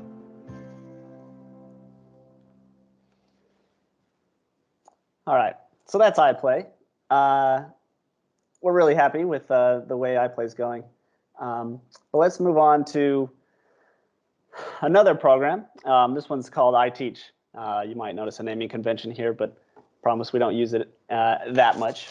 So yeah, iTeach is sort of more of an observational study where we filmed teachers to identify what behaviors are they doing, what things are they saying that sort of align with self-determination theory and are indicative of engaging behaviors, and what maybe are they doing that they could improve. And we developed an online learning module for this as well. So there were 6 modules teachers could complete. Each covered a different subject or a different topic, and there were a maths and a PE sort of class. Some of the things that we taught teachers were to use values, to teach with values rather than rewards, to be a caring role model, and to teach with clear and varied lessons. So there was an online module for teachers to learn each of these things. And so part of the interventions, the observation study, was to get 30 schools to participate. We had hundreds of teachers that we filmed. Asghar, who's the PhD student on the project, had to watch all of those hours and code them, which was no small task.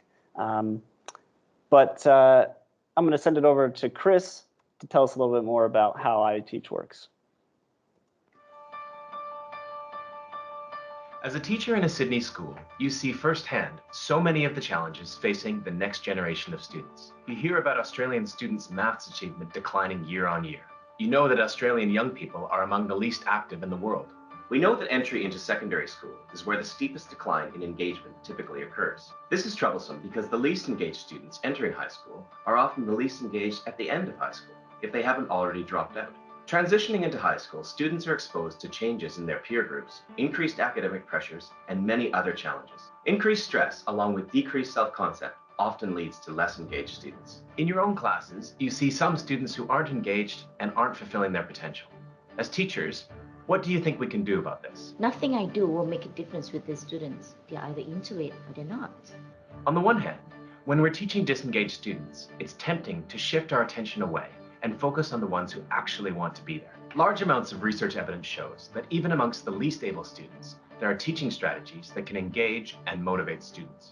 Sure, some teachers can make a difference, but you're either inspiring or you're not. You can't teach charisma. It's common to think that some teachers are just better than others at engaging difficult students. But the evidence shows that all teachers can learn and implement simple strategies into their practice. It's not all about being charismatic. It's about learning specific techniques that capture students' attention and motivate them to learn. For example, one study randomly chose teachers to learn these skills and followed their students over a year. Teachers who were trained in these motivational skills had a dramatic influence on their students' motivation. Although students started at the same level of motivation, those with the trained teachers were more than 3 times as motivated at the end of the school year. As you would expect, this enhanced motivation increased students' engagement by 17% compared to the control group. Finally, and not surprisingly, all these improvements in motivation and engagement translated into a 20% improvement in students' learning. All in all, studies like this show that teachers can learn how to motivate and engage students. Working with engaged and motivated students is much less stressful and more satisfying than the chaos of trying to control unmotivated students. So learning these skills can provide lots of benefits for teachers too. By being part of this project, you'll receive BOSTES accredited professional learning that is flexible. You can start and stop most modules as much as you like. Through this program, you'll learn simple, concrete strategies that will motivate and engage your students and make your own experience more enjoyable and rewarding. If you'd like to get involved, contact the iTeach team using the email address on your screen to set up an information meeting for your students. Cut it off there. Just while I was watching the video, it reminded me of one of the stories of our data collection. So you might wonder how we're getting data for these projects. And with iTeach, we are mostly doing surveys on iPads. And we had 30 schools and thousands of kids within those schools. And we wanted to get all those kids' surveys during orientation week. So we had to visit all the schools within a small period of time. And basically what we ended up having to do is we got a small army of RAs and 2,000 iPads in order to visit all these schools, 30 schools, thousands of kids within 1 week. It was hectic, to say the least, but it was one of the more memorable data collections I think I've been a part of from our lab. So anyway, moving on to another project, Transformus. This one is a collaboration with researchers down in Victoria. And we're sort of running the control side, which is a lot less exciting. But the intervention itself is aligned with a lot of the things that we do. So they're trying to increase physical activity and reduce sitting time in children. It's currently being run in 37 schools in Victoria, New South Wales. The last cohort finishes up data collection in a few months, and then we'll be able to see sort of the final results of this intervention. But it's an 18-month behavioral environmental intervention, meaning that it's targeting sort of the school grounds, is targeting kids while in classes and targeting kids at home. And so some of the strategies that they're implementing in this project, I know there's a lot on here, we can just sort of focus maybe on the left side, the sedentary behavior intervention, is they're delivering 18 sort of learning messages for teachers about how to be more active in their classrooms. So that includes active lessons, where they give a normal lesson like maths, but maybe in a more active way, but also specific lessons about being active and about reducing sitting time. But there's also aspects of the intervention where we, provide standing desks or standing places for kids to work from, make sure that the asphalt markings are being used on the playground, and that there's equipment to be used, right? So those are some of the things that we want to make sure of. And then at home, providing active homework, encouraging kids to do their homework while standing up rather than sitting down, and providing parents as well with tips about reducing sitting time and stuff like that. So this is sort of what's going on with the Transformus program. Early testing of the program has shown that it is effective. Children have been shown to be sitting for 170 minutes less and being 58 minutes more active in moderate to vigorous physical activity. There's also improvements in BMI and other indicators as well. So the APT program, well, we'll see in a few months if those results hold up over time. But it's so far, yeah, it's looking like a good project. And just to finish up, we'll talk about Kid Vision, which I said is our most recent project, and it has a really interesting aspect to it as well. So what we're trying to look at here is children's time use. And specifically, we're looking at how they interact with screens and how that's influencing their behavior, how that's influencing their school engagement, academic achievement, and development. And we're doing that using wearable cameras. So the wearable cameras are sort of the novelty of this project. If you think about recording screen time or self-reporting your own screen time, it's not very accurate. And what we know from research is that, for one, like parents reporting their own screen time is iffy enough, but then reporting on their children's screen use is even worse. They can be off by hours, either underestimating or overestimating the amount of time that their children are viewing screens. And another problem with current screen time research is that we're not getting any context or content of the screen, right? So what type of screen is it? What are they watching? Who are they watching it with? Where are they watching it? Stuff like that. So the idea behind the wearable camera is that we'll be able to see that ourselves. We'll be able to go through all the images, identify what type of screen they're using. In some instances, what the content that they're consuming is, whether it's gaming or whether it's social media, stuff like that, and maybe a little bit of who they're with. And that's going to help us determine, sometimes screen use is fine. If it's collaborative, if it's learning, screen use is a good thing, but then maybe there are instances where screen use has negative effects as well. So those are the sort of questions that we're interested in learning about. I'm going to hand it over to Mike to say a few more things about what the Kid Vision project involves. As parents, we all want our children to thrive. You want your children to be happy and healthy. You want them to be confident and do well at school so they get good jobs and enjoy life.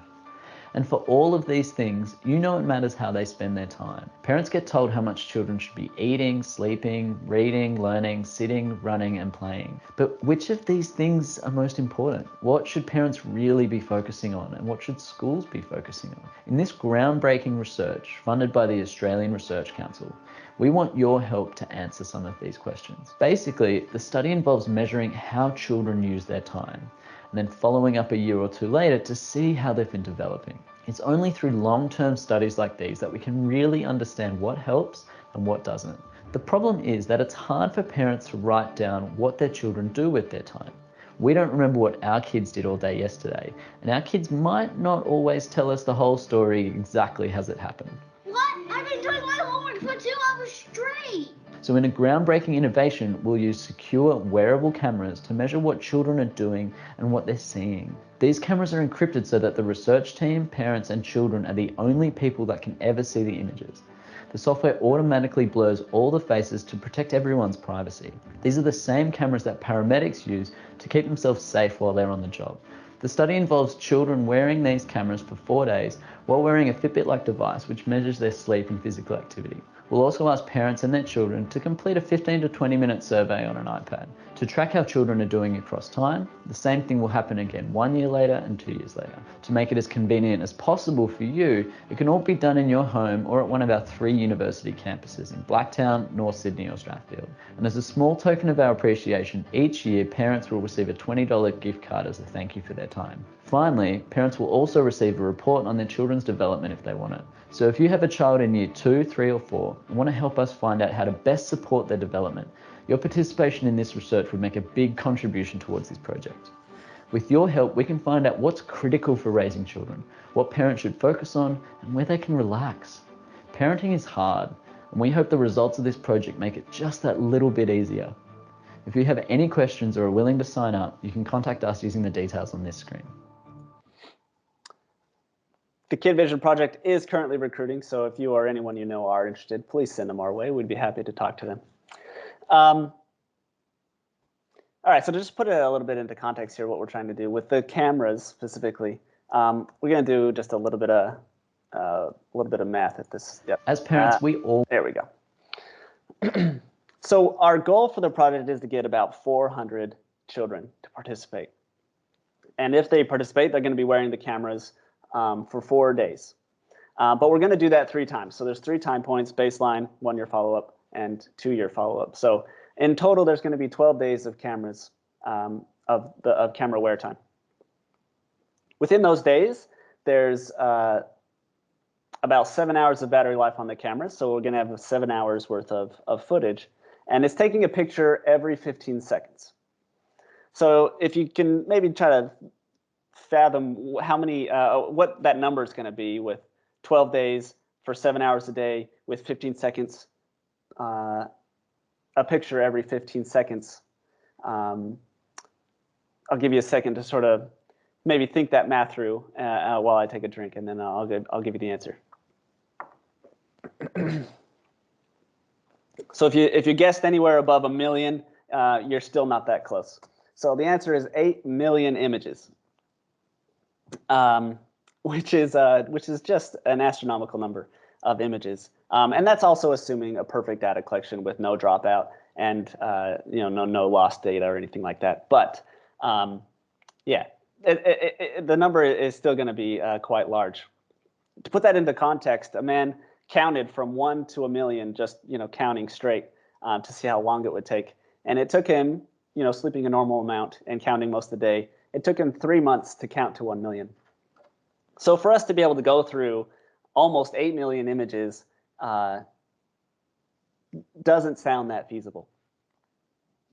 But that's where Terrence Sanders comes in, and his just genuine wizardry with coding and machine learning.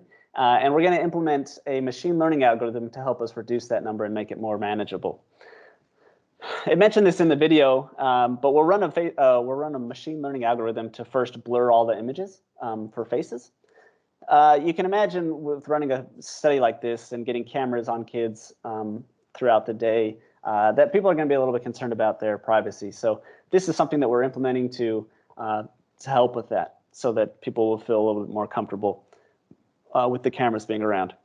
But the second and maybe more important thing for us is the object detection algorithm.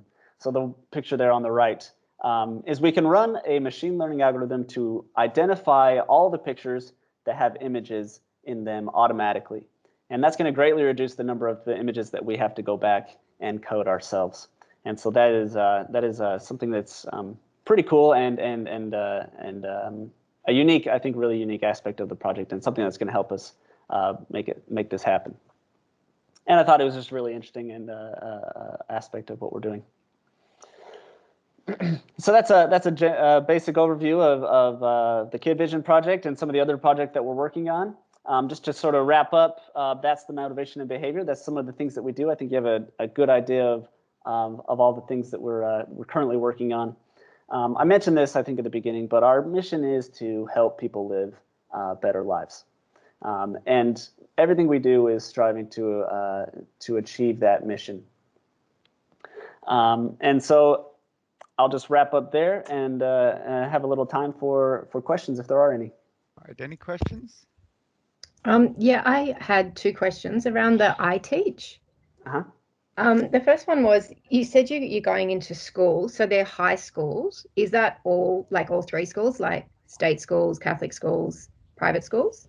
Yes, I think all of them are eligible. Mm-hmm. Okay. And the second question was, can an individual teacher sign up to do that, or the whole school has to do it? Well, so with I Teach, we're not currently taking any new signups. The intervention has, well, the online learning has ended for now. But I think with iPlay, any individual teacher can sign up. Right. Thank you. Were there any other questions? Yeah, one question. Have you done any of these studies based on homeschool kids, or is it any kid from, as long as they're in that age group, or are there particular demographics that they're in that you're looking for? Yeah, well, so most of our interventions do go through public schools. So yeah, we don't really have a way to reach homeschooled children unless we're recruiting from the general community, which we usually don't do. But with Kid Vision, we're recruiting the general community, so anybody can really participate and sign up for that one. Yeah. Okay, thanks. Yeah, so it just depends on the project. I had a question. Just wanted to know, what made you guys want to start these programs and these projects? What was, obviously, your intention was to help at the greater good, but really, why children? Yeah, that's a good question. I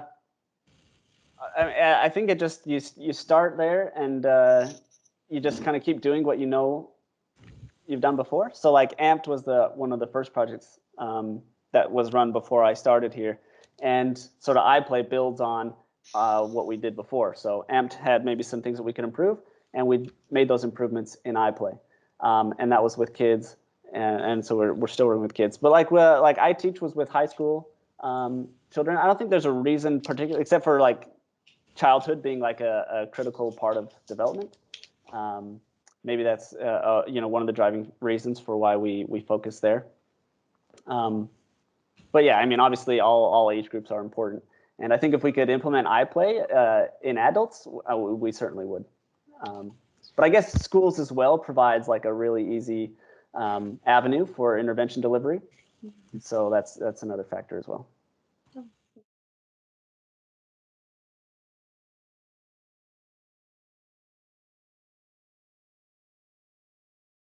Hi, thank you, Devan. That was an excellent presentation. Well done. Very informative. So what you've been hearing about IPPE is our 3 programs. So you've heard from our positive psychology program, you've heard from our motivation and behaviour program. This is our other program, and it's called our Indigenous Thriving program. And this program, along with our other programs, aims to be able to enable people to be the best that they can be, and to not just succeed, but to actually flourish and to thrive.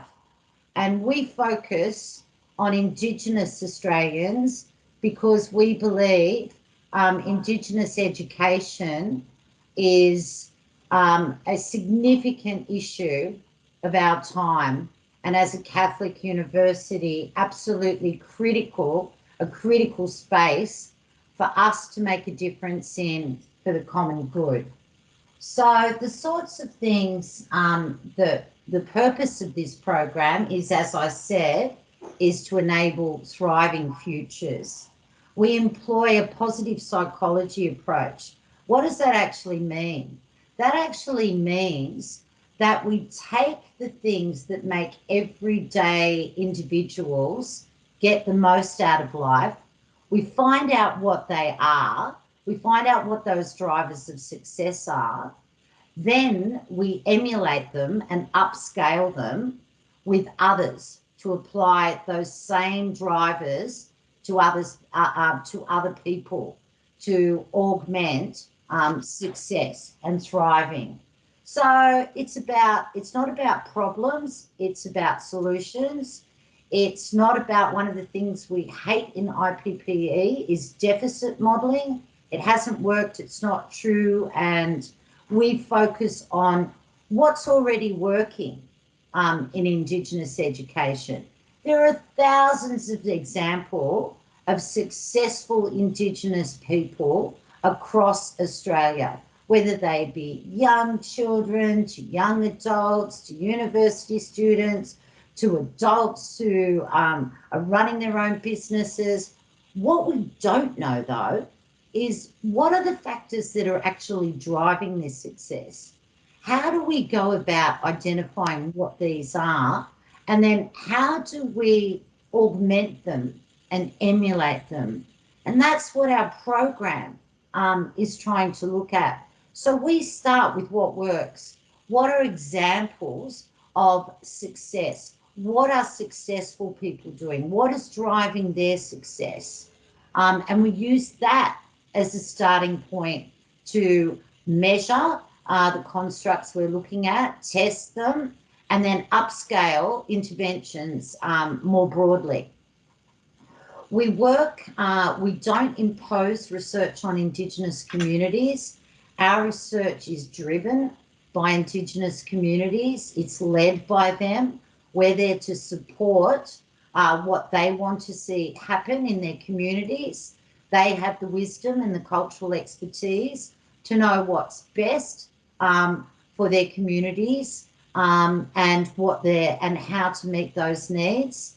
So our job is to support and work in genuine partnership with communities. For example, one of the key communities that we are developing a large program with is the Wanneroo community.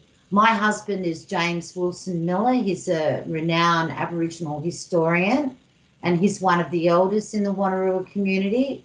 I myself am non-Indigenous, but I am a member of the Wanneroo community by marriage and the fact that I have 2 Wanneroo children as well. But we're working very closely with the Wanneroo as a community to try out multiple different types of interventions, which I'll talk to you about in a minute, to see if we can drive change in one community using models and research that we've developed in IPPE, with a broader view of upscaling that as a model that other communities can adapt and modify and learn from. So what we try and do is bring together Indigenous ways of being, doing and knowing and Indigenous research methodology. We like to use yarning circles and yarning approaches, very much rich narrative research to find out what people think and what is driving success. But we also combine that with advances in Western scientific approaches, whereby we capitalise on what the international research literature, theory, research and practice says. These are the things that are working, mainstream are working. Then what we do is we take those things to communities to talk to them about whether they think that that might work for them. And then we ask them to adapt them to meet their cultural needs. Then we go and actually test it. So we do both. We work with quantitative research and qualitative research, Indigenous and Western methods going hand in hand to try and make a real difference.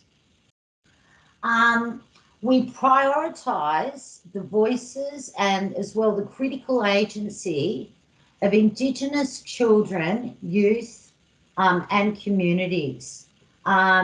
We think that a lot of times Indigenous people's voices and agency hasn't been heard well enough and hasn't been capitalised on. You know, we're particularly concerned that the research literature really lacks the voices of young children and youth. And Georgia will no doubt talk a little bit more about that in a minute. So we consider that it's important to have at the epicentre of research both the voice and the agency of Indigenous people and communities. Some of the projects, this is just an example of some of them that we're working on. There are more of them that you can see on the web and obviously in our publications. But these are just some of the ones that we're working on at the moment. So Deadly Start is one that we're very excited about. It's a brand new grant to work with the Wanneroo community and other communities on an intervention that's designed to enhance literacy and numeracy in young preschool kids. So it's an intervention to get them, you know, the best start in life possible. The research shows if you get it right in preschool, it's got long-term effects for schooling and life outcomes.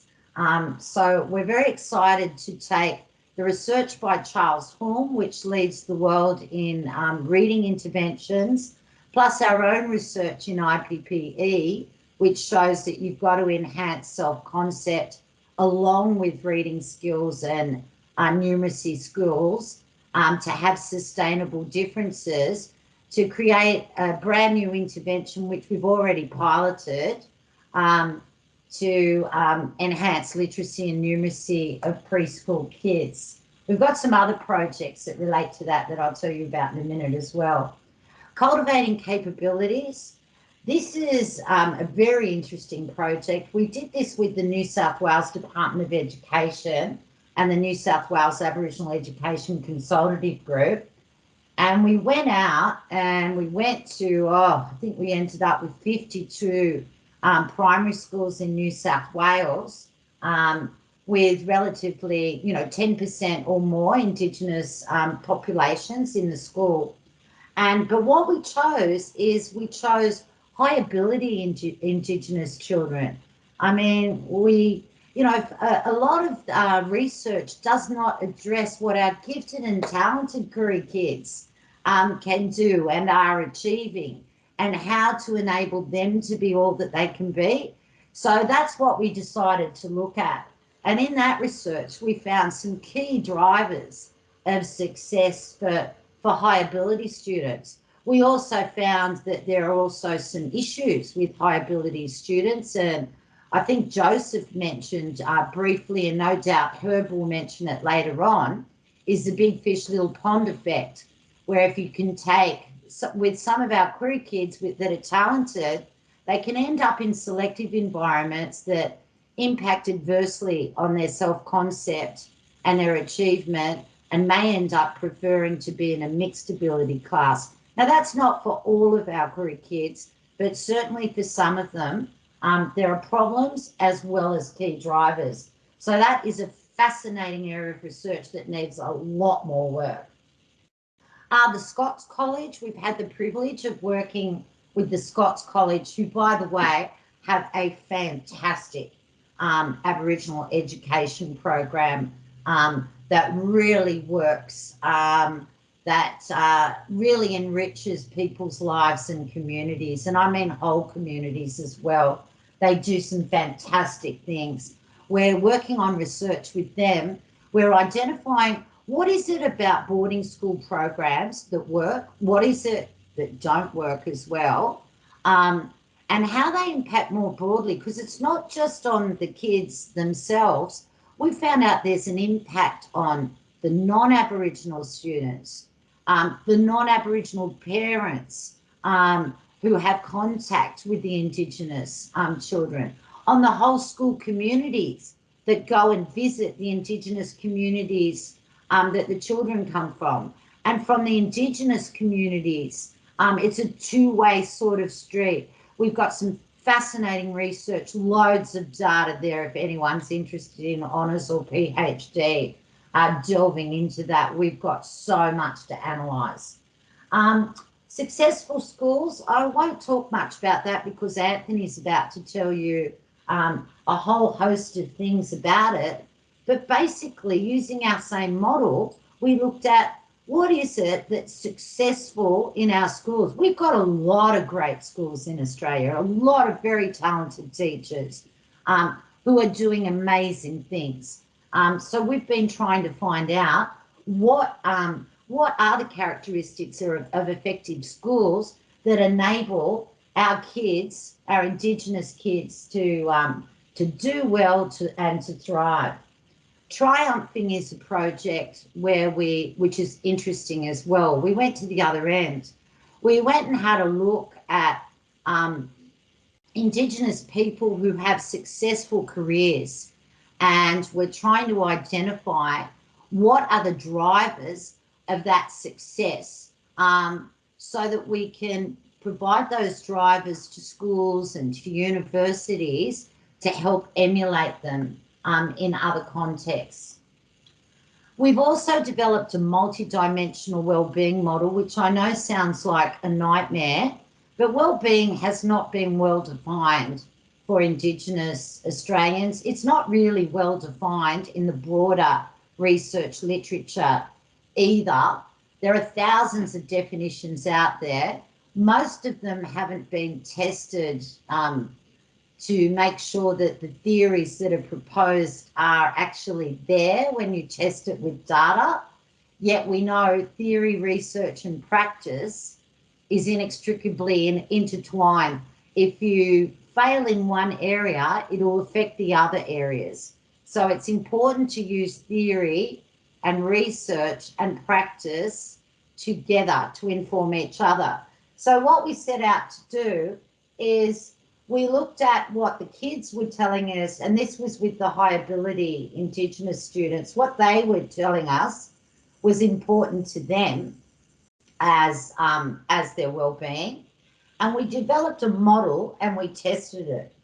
So that model had these components. So an academic component, how school's important and how they believe in their ability to do well, critical. Physical, you've got to have good physical health, where the students felt physically healthy and led active lifestyles. Social, kids, kids are more interested in social things than what they are in parents as they go to school. So we were looking at their connectedness to their family, to their teachers and their community, because an Indigenous sense of connectedness is much different to a non-Indigenous one in that Indigenous Australians value community, country and family very significantly in a different way than non-Aboriginal Australians conceptualise family and country connections. Cultural, we know for Indigenous kids, feeling good about being a Koori kid or an Indigenous kid is incredibly important to have a proud sense of identity and culture. Unfortunately, in Australia, we still have some schools where kids have to leave their culture at the gate. That's something that we need to turn around. And the psychological aspects, it's really important for our Indigenous children to feel optimistic about all they can be and all they can do and have positive self-beliefs, because we know that drives lots of things in life opportunities. So since doing all of that research, and I'm trying to talk about decades of research here, so it's a little bit tricky. This is our new program of research. You are the first group of students to see it. This has been devised with the Wanneroo community. It is a major program of research. We are hoping to attract students who will take this on and progress it further. I may look young, but I'm getting older. So we're going to need some people to come in here and get all this research to happen. So when you look at this little diagram, it's called game changers. So what are the game changers that we know are there for our Indigenous kids? Well, we know that you've got to do well in education. You've got to get a good education to be able to get the most out of life and life's opportunities. And what sort of things in education do we know? We know that early education, preschool, is a game changer for our kids. We know that having literacy and numeracy is a game changer for our kids. We know actually going to school, but not just turning up, being intimately engaged and having a sense of belonging at school is critical for our kids. We also know completing high school makes a long-term difference in life's trajectories, as well as going to vocational education. We've got loads of Indigenous tradies, for example, out there doing amazing things in the community. And we know completion of university is also a key game changer. In terms of getting a good education, that's awesome. But you've also got to have the right mindset. You've got to have the right self-concept, the right motivation, because that all drives your ability to do well. So you've got to have a self-concept that you are good at the things that you can do, that you enjoy them. You've got to have an identity self-concept as well. You've got to be proud of yourself as an Indigenous person, proud of your community. We also talk about having high motivation and the need to meet the universal psychological needs, which come from self-determination theory. The need for kids to feel competent, the need for kids to have their own autonomy, make their own choices, and critically, the need for relatedness to yourself, your family, and your community. These are all critical for thriving. Then it's not enough just to have educational thriving and psychological thriving. You need to have support as well. So you need a family and community to be thriving as well, to support our kids to be all that they can be. And that involves positive parenting, having parents that are there, having parents that are engaged, having parents that understand, having parents that can help teach kids to read, help teach kids numeracy, and having a cultural identity, understanding your culture, understanding your history, having a relationship with it. And so around there you can see some projects we've just started working on. Deadly Start, I already told you about. It's a preschool program. Deadly Futures is going to be a tutoring program with Indigenous students in primary and high school to enhance their reading and literacy.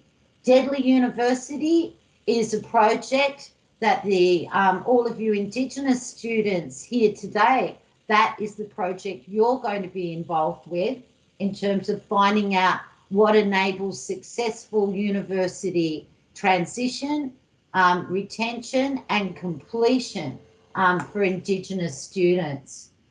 Deadly Culture is about the value of working with the wisdom of the elders to teach both Indigenous and non-Indigenous children about Koori culture and history and entrepreneurial initiatives that are being undertaken today. These programs over here deal with the family and community side. Deadly Reading is about teaching parents how to teach and support their children to read. Deadly Parenting, we use the IPPE program, which is a positive parenting program. We're using that to enable parenting skills and to support parents in Indigenous communities. Wanneroo is currently working on modifying it for the Wanneroo community. And Deadly Teaching, we know teachers are critical in this equation. It's the teacher that quietly closes the classroom door that makes a real difference in schooling for our kids. We are going to be teaching teachers how better to teach Indigenous students, and we've got a project that we've started where we're using self-determination theory, where we're teaching teachers how to enable psychological needs in the classroom, which we're just piloting in Australian schools now, and it's awesome. It's going really, really well. So trust me to go over time. As the director, I do get my little privileges sometimes. But I will hand over to Anthony next to talk about successful schools, and we'll answer some questions at the end for all of you. Thank you. So embracing the gap, genuine effective partnership models in successful Indigenous educational settings. So as you know, we do a lot of research. We're publishing, we're attending meetings, conferences, and we also like to get out there into the communities and meet people and listen to what they want to say, as Rhonda just said. So just very briefly, this was an ARC funded investigation, and we looked at 2 urban, 2 rural, 2 remote schools where the schools had 50% or more of their students Indigenous. We conducted interviews with the school community and children in years 4 to 6. So I'm going to look at, in this presentation, it's just looking at the rural schools and the remote schools, which are vastly different from the urban settings. And there's also differences between rural and remote, which I will highlight. In the rural schools, and look, in both rural and remote, it's more about the location than the actual Aboriginal component there, and hopefully I'll make that clearer shortly. So, for example, at one rural school, the chaplain says, you know, we're all in it together, we help each other out, we're about the whole person, we're about the whole community. How do we help this kid? So they're not really concerned about Aboriginal, non-Aboriginal, they're meeting kids and families at their level of need. Okay. One principal was telling me when teachers apply for a job at their school, they're really applying for a job in the community, and they're on duty 24/7. So unlike an urban school where the teacher can finish at 3, get home, they're out of sight, in rural communities, the school staff are very much in the community, in the public's eye, and so that you don't have those clear barriers, and that has both, you know, strengths and challenges. Having some connections with community is desirable for an urban-based school, but for rural schools, it is crucial and a must. So even in urban settings these days, it's good to see that schools are more open to the community come in, the school go out. But in rural schools and remote schools, schools have to be a vital part of the community, and there's an open gate policy where there's a lot of two-way traffic between the school and the community. So in rural places, a school is very much a vital organ and sometimes the heartbeat of a community. Okay. So it's the whole of community approach.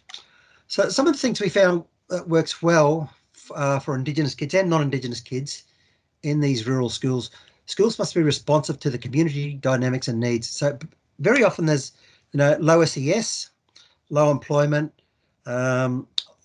few opportunities, for services we take for granted, like speech therapy and that sort of thing. So schools have to step up and play their part. School programs should reflect community values and events.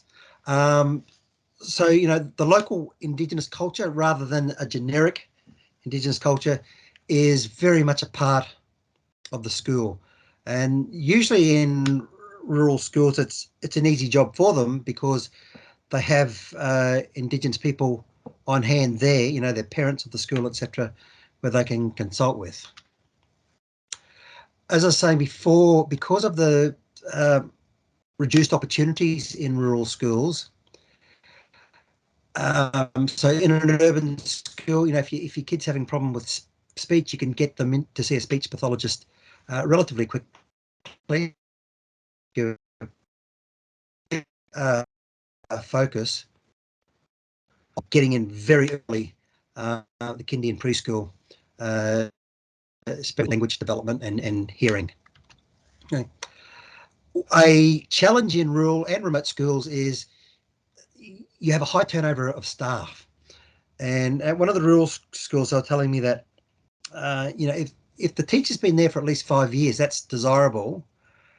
And, when parents have their kid going into, Mr. White's class, I think, oh yeah, Mr. White, he taught, our younger child 3 years ago. And so they know that teacher and they know the staff. But when you have this almost like a revolving gate problem in rural and remote schools, it's very difficult to achieve success. So that's a major challenge.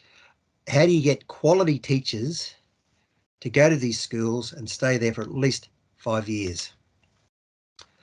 Again, as I was saying, there's you need this greater engagement between the school and the communities. And the school, they and the teachers, they go out, they're knocking on doors, they're going to houses, meeting the families. Families are brought into the school. It's the school is the only place for a family to get help, advice, assistance, guidance on all aspects of their child's life. So now if we go look at remote areas, and yes, there is overlap between remote and rural, but remote areas comes with its own specific challenges and richness as well. It's not just challenges, but there's a lot of rich things that happen in remote communities. Perhaps one of the biggest differences very often in a remote school, 99.9% of the children are Aboriginal. Okay. With the rural schools, they tell me that they treat all their kids alike. They don't see Aboriginal, non-Aboriginal, they just treat them all the same.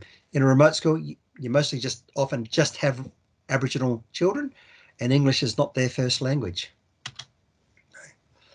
So one of the teachers told us the model for our school is respecting culture. So culture is very central in remote areas, working together, being strong in their home language and being strong in standard Australian English on the mainland. So that they got to get this balance right, where they often have teacher assistants who speak the kids' language, but also the kids need to be taught English.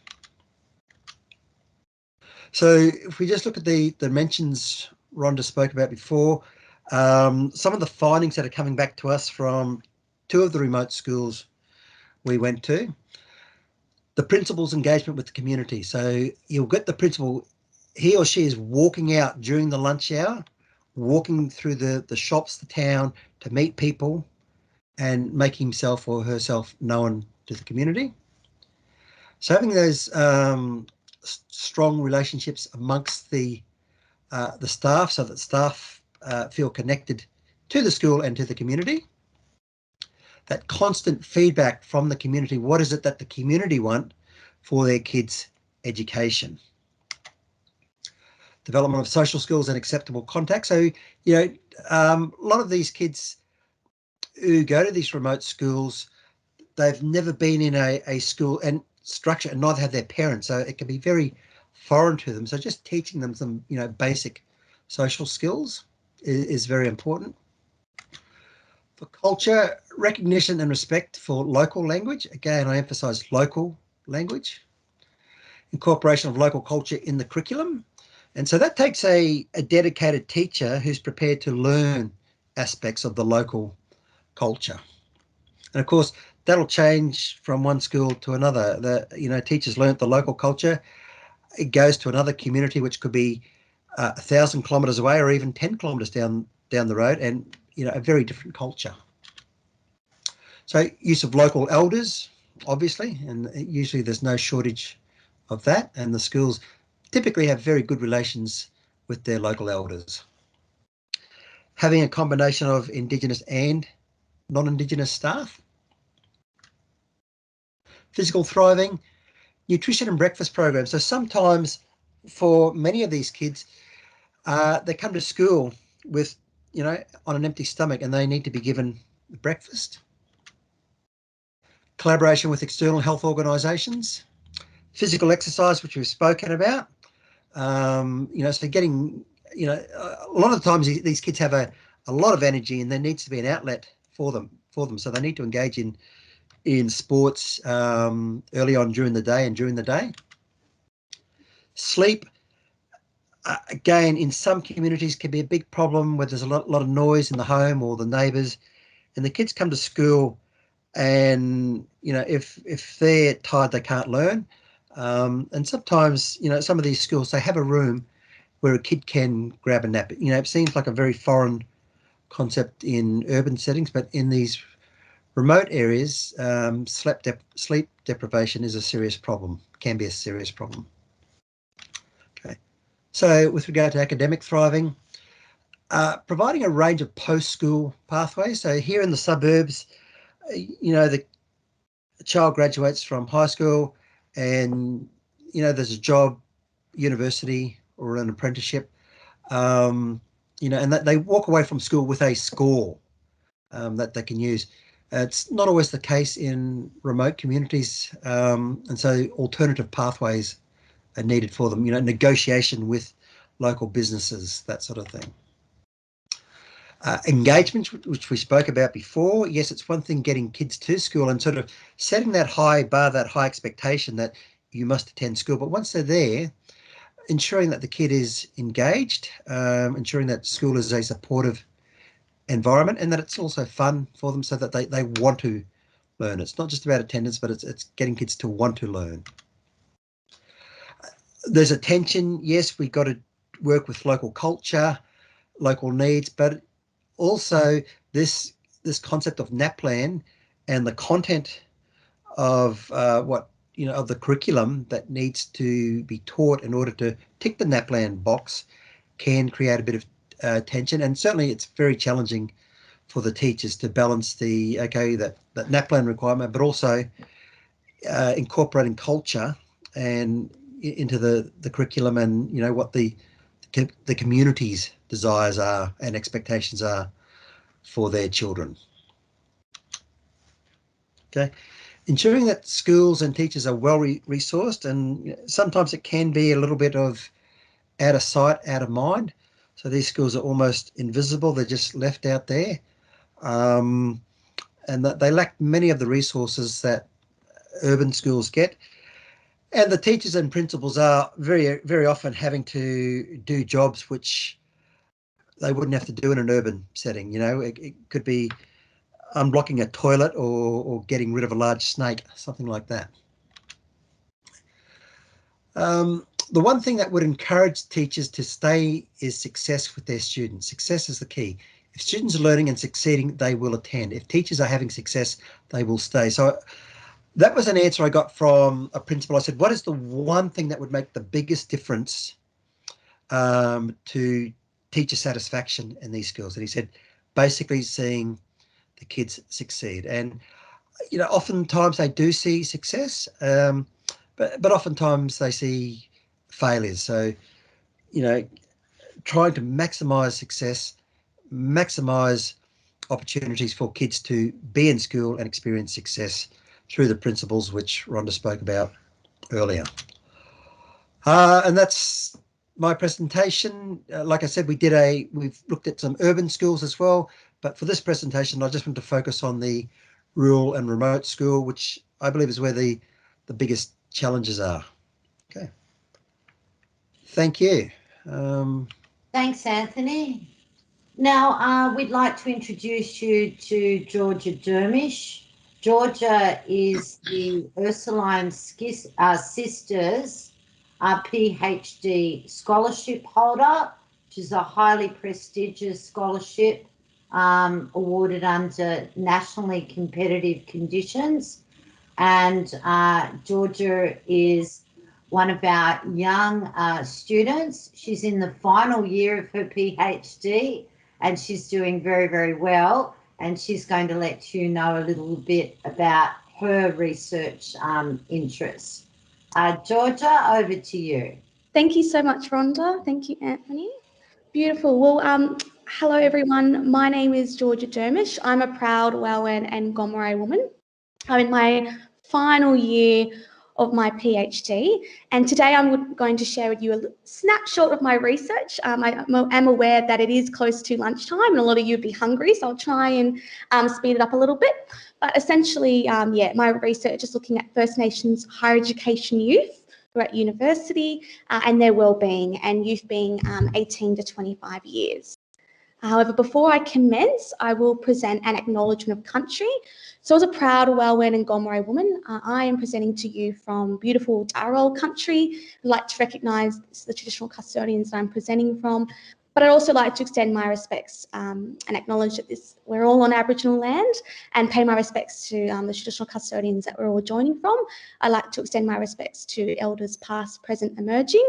And I'd also like to acknowledge and respect and pay my respects to other First Nations brothers and sisters who are also with us today. Thank you. So today I'm going to talk about the background and significance of my research, the purpose. So my thesis research comprises of 4 research studies, the methodological approach that guides my research. And today I'm just going to discuss study 1, which is a systematic review, and the results from that study. Okay, so just a context, Australian context for First Nations youth. So we have a massive, high suicide rates. First Nations youth are 4 times more likely to commit suicide. And despite, First Nations youth only representing 5% of Australian youth population, they represent over 50% of the youth detention population. And also with education, there's a massive gap. As you can see, First Nations students complete a course within, 26% compared to non-Indigenous students of 53%. So what these statistics show is that wellbeing is really important, and also so is education. And the universities of Australia recognise that university is a game changer, not just for Indigenous people themselves, graduating from a uni, but also it has a powerful impact on Indigenous communities. And so not just improved health outcomes, and also employment, but also for First Nations people, it's also about self-determination and agency. And for a lot of Indigenous people, once they graduate from a uni, they'll go back to their communities to make powerful impact and change. Lovely. So the significance of my research is really looking at First Nations youth who are in higher education, identifying through their voices, the drivers and the barriers of their wellbeing, and also the strategies and policies. So how can universities better support their wellbeing needs, but also with voice and agencies about letting First Nations youth themselves define what is important to their wellbeing, because ultimately First Nations youth, they're the experts of their wellbeing. And with education, that can also support First Nations communities to not just thrive, but also to flourish. So like I was saying, my thesis research comprises of 4 studies. So study 1, I conducted a systematic review, and I'll be discussing study 1, and it's fantastic to have some First Nations students who will be partaking in a 4 to 6 week internship program. So this will be great for all of you as well to see, how a systematic review is, conducted and kind of the procedures. So this will be very interesting from you and for anyone that, is looking at conducting a systematic review in the future. Studies 2 is looking at the broad perceptions of First Nations youth wellbeing. So I had the wonderful opportunity to yarn with 30 First Nations youth across the country, in Sydney, Brisbane and in Darwin, just to get their understanding. And this was through, conducting focus groups, yarning circles, and really having, a yarn and getting youth perspectives of what is more broadly important to their wellbeing.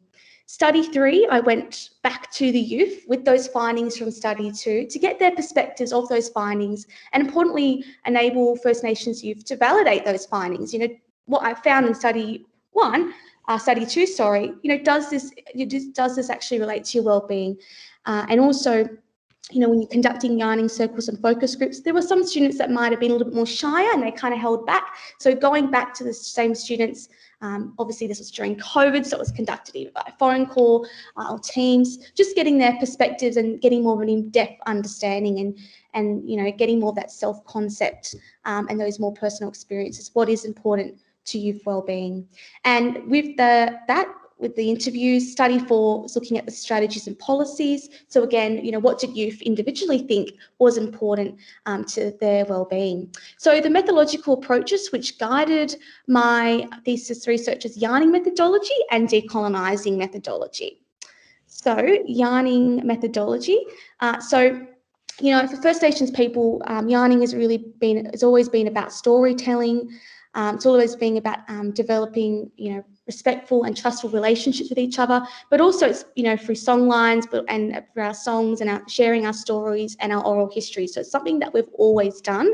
But for research, and particularly when I, connected with these students, it was about developing a respectful research relationship, developing trust so that the students felt like they could open up, but also making sure that youth are equal partners of my research. And ultimately it's about, making sure that First Nations youth are having a voice and that their voices are guiding my research. The second methodology is decolonising methodology. So Linda Smith really looks at how, historically universities have not been designed to respect and embrace First Nations people, culture and histories and knowledges.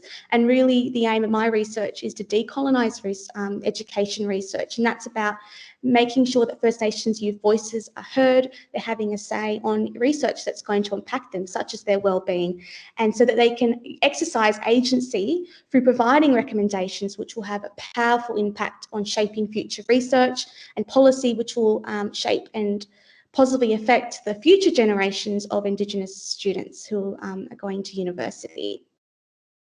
So the aims of study 1, so I won't talk about the nature and scope, but really it's how does international research engage with Indigenous youth voices? And my research was coming from qualitative, because I'm interested in the perspectives and the voices and the knowledges. And so the second aim is looking at the drivers. So what does enable First Nations youth wellbeing while they're studying, and also importantly the barriers as well. So even though my research comes from a strength-based position, looking at what does work, it's also important to recognise some of the barriers as well. Lovely. So I might just have to click a bit. So the procedure, so for study 1, systematic review procedures. So firstly, it's important to formulate a research question. I think you've just got to click. There we go. So firstly, you're going to formulate your research question. So what are you looking to investigate? Secondly, that requires, designing an inclusion-exclusion criteria and identifying the key words which will help you be able to seek and locate important literature or research. The literature that I was interested was between 2000 and 2020. So really was looking at, what does international research is out there? This is, what does other research have to say that may be acknowledged and identified as the drivers and barriers to Indigenous youth wellbeing. So register with Campbell Collaboration. And then the next step is to using the multiple databases as listed there to identify important literature. The next is forward and backward referencing, and that's really just looking at, backward referencing as you might have a really good paper that you're interested in, and then going to the reference list and then identifying other, important research that might be interesting.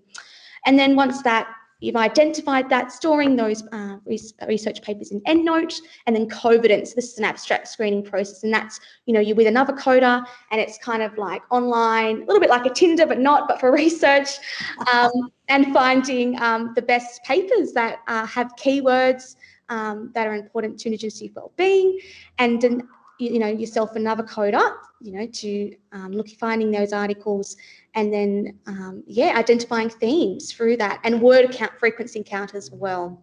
Okay, so what did... Georgia, can I use that definition of how to go through systematic reviews for my students? I'll make sure that I reference you. No worries. So what did international research identify as drivers and barriers? So there is not a lot of research at all that really, has looked at Indigenous youth wellbeing. So a lot of the papers that we found was more looking at retention and completion, but they had identified important drivers and barriers, which is indirectly linked to youth's wellbeing. Okay. So these are my findings. So really overall, cultural wellbeing is so important to First Nations youth wellbeing, and really think, issues like cultural safety, the university respecting them, seeing representatives of other First Nations academics, having their perspectives and their knowledges in the curriculum, but also the importance of connecting to community, family and kinship, also mental health. And so a lot of these, as you can see, this is the amount of times that these themes were frequently counted. And social determinants is very broad, and that can also refer to kind of, one's own personal life, SES, but also the environment of the university as well. And a lot of these themes stem from the wellbeing model, so the multidimensional student wellbeing model that Rhonda was talking about before, and then also a model called the social emotional wellbeing model, which was developed by the Indigenous Psychologists Association, which I will show in the next few slides. So the drivers of wellbeing, so like I said, connection to culture is really important. First Nations youth's cultural identity, having a strong knowledge of who they are and their family history. Also connection to family and kinship, and having other peer support and role models, having other First Nations students to look up to connect with, and having their support. Indigenous support unit and centres are also very critical drivers of youth wellbeing.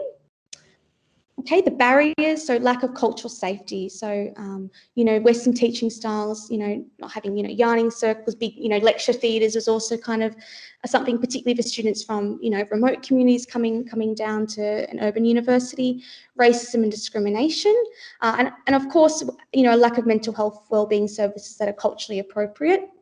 Leaving country and family, like Anthony reflected, is very much a challenge for a lot of students, as well as financial stress. So this is the model I was talking about, that when we were coding, when we selected our papers, when we were coding, we were also using this model as well to help us analyse and encode the data. And then you'll see this is what the multidimensional model of student wellbeing is that Rhonda was talking about as well. So what we found was that First Nations wellbeing overall is holistic. It's a bit different to, Western conceptions of wellbeing, which does not acknowledge the importance of cultural wellbeing and that relationship, and that importance of knowing who you are and having your cultural knowledge as well. So for First Nations youth, wellbeing is holistic. Everything's all interconnected. So if someone's, physical health isn't the best, not only will their mental health be affected, but also their relationship with their people in a community, which might affect them from going to work, for example. Okay, so thank you very much. So I think, do we have a question time now for Rhonda and Anthony as well? If anyone wants a little bit of questions would be fine, Georgia. I'm happy to also put my email in the chat box if any student wants to send me an email as well. We have time for a few quick questions of this program. Does anybody have any questions on the Indigenous Thriving Program? I just had one for Georgia. You were describing that some of the elements that the students were talking about was that Western ways of teaching, and I was just wondering if you could broaden that. What you mean by that? Yeah, so for a lot of the, and also from my other studies, well, when I spoke to you, reflecting on that, a lot of students spoke about, like the big, large lecture theatres. A lot of the students, they said, with that, you don't actually get to connect with the lecturer and with the academic staff. So for them, relationships are really important. But with that Western teaching style where you're so distant from the teacher and you don't get to develop those connections and those relationships as well, but also to the lack of Indigenous knowledges being taught and perspectives within the classroom as well is a massive barrier. Yeah, so that's what I mean, Western teaching styles. Right, okay, that's interesting. Excellent, thank you for that, Georgia, and Indigenous Thriving Program. That was very interesting.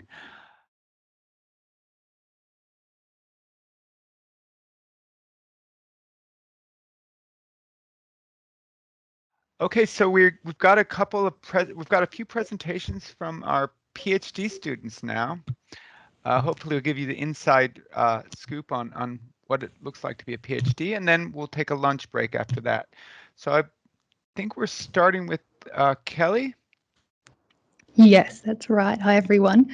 I think I've met most of you as I've been taking some of the classes for the winter school unit. But for those who I haven't met, my name is Kelly and I am a second year PhD student at IPPE. And today I'm going to be talking just a little bit about what my project is on and then also why I wanted to do a PhD and my experiences at IPPE so far. So my project is called Aspiration Orientations Across Time. Do childhood aspirations predict midlife aspirations and well-being? And we've already talked a lot about self-determination theory, but the theoretical perspective of my project is based on self-determination theory, more specifically one of its mini theories, goal contents theory.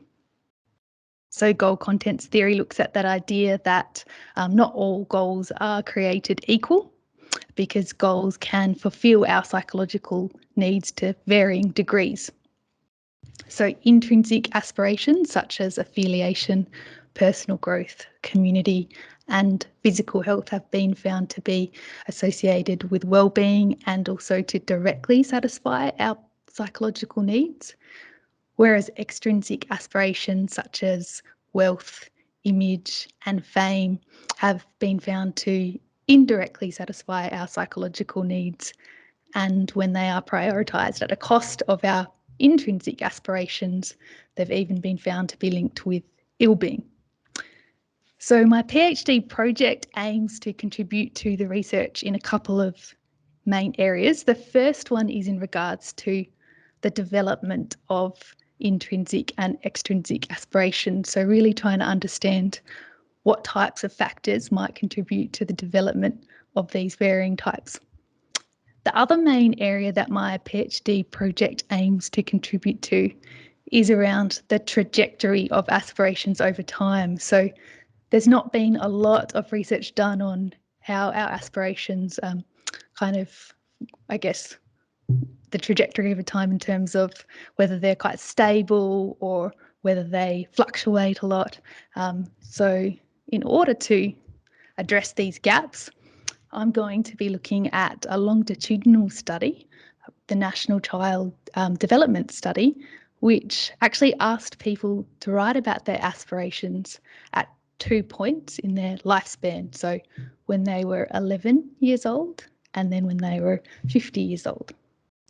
So that allows us to have access to some great qualitative data in which I'm able to code the way in which people write about their aspirations to see whether they're kind of aspiring more so for intrinsic aspirations or extrinsic aspirations, and what that looks like over their lifespan. Does it stay relatively stable or does it change quite a bit? And then it also enables us to look for the individual factors that could be impacting upon that, the environmental factors that might impact upon that, and then how those profiles relate to wellbeing later in life. Okay, so why I wanted to do a PhD. So thinking back when I was doing my undergrad studies, I think some of my favourite topics were around positive psychology, and I also quite liked the research component of the study. But when I finished my clinical masters, I was pretty determined that I wanted to work as a clinical psychologist and start working with people and practicing with people.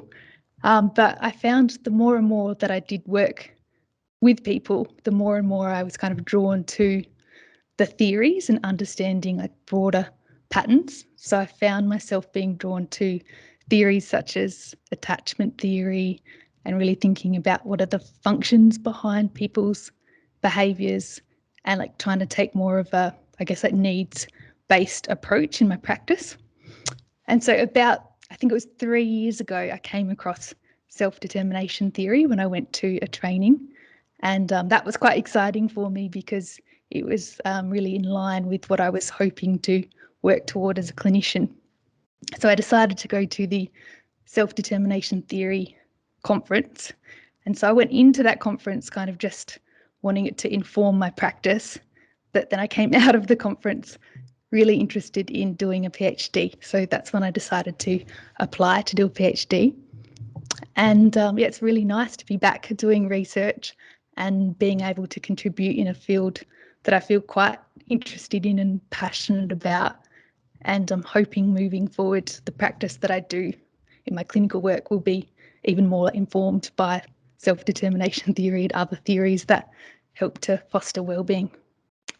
So my experience at IPPE, I guess 3 main points that stand out to me would be, firstly, that I really appreciated that I was able to match my interest to a project that is very meaningful to me. I think that was really important for me to want to be motivated to come and spend that time doing research, and a PhD was that it was quite relevant to what I was wanting to achieve. The second main area is I feel like we do get a really nice balance between offering autonomy and scaffolded support. So for me, that coming from being a clinician, I hadn't done a lot of statistics for a while. So being able to get the support around how to upskill and train in those areas has been really helpful. And also how to map out the 3 years of the PhD project in terms of we've got like our milestone goals that we have to meet, but then also breaking that time down into smaller goals. And then the last area is just the fact that like really all of the research that I've come across at IPPE is so fascinating and very interesting to me. So to be able to hear about the projects that are going on, and then even in some cases having the opportunity to participate in the research has also been an amazing opportunity. So that's me. I think we're passing on to, is it Bridget next? Okay, cool. So can everyone see that? So so hi everyone. So my name is Bridget, and I'm just going to give you a brief talk about my project because I know everyone wants to get to lunch, and how I got into doing my PhD.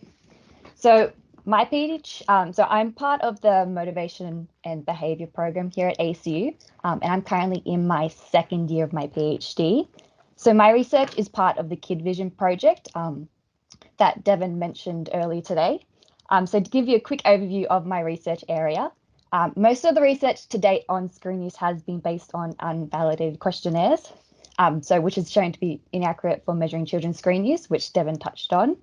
And my PhD is looking at using the wearable cameras as a new method to provide a more accurate measure of screen use.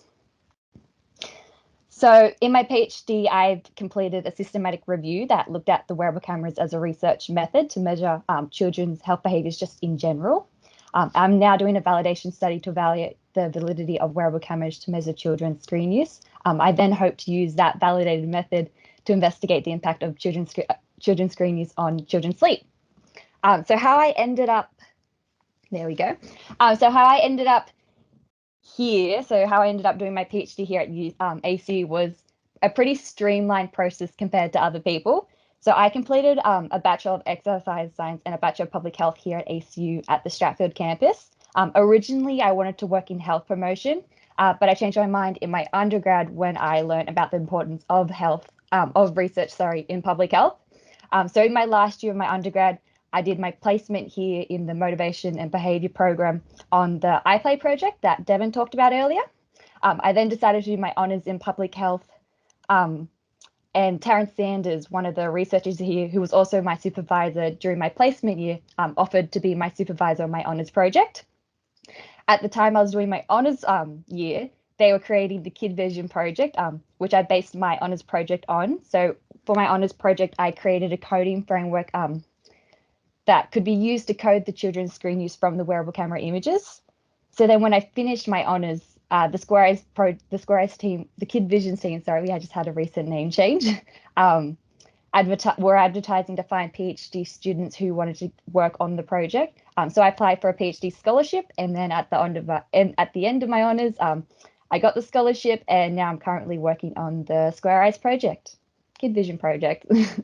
And that's all. My experience so far with working in the Motivation Behaviour program and the Kids Vision project has been great, incredible actually. I have learnt so much over this last year, and just not on the topic, but also with other skills like organising, preparing for data collection, like collaborating with researchers from overseas, and then just honestly being able to organise and juggle multiple projects at one time.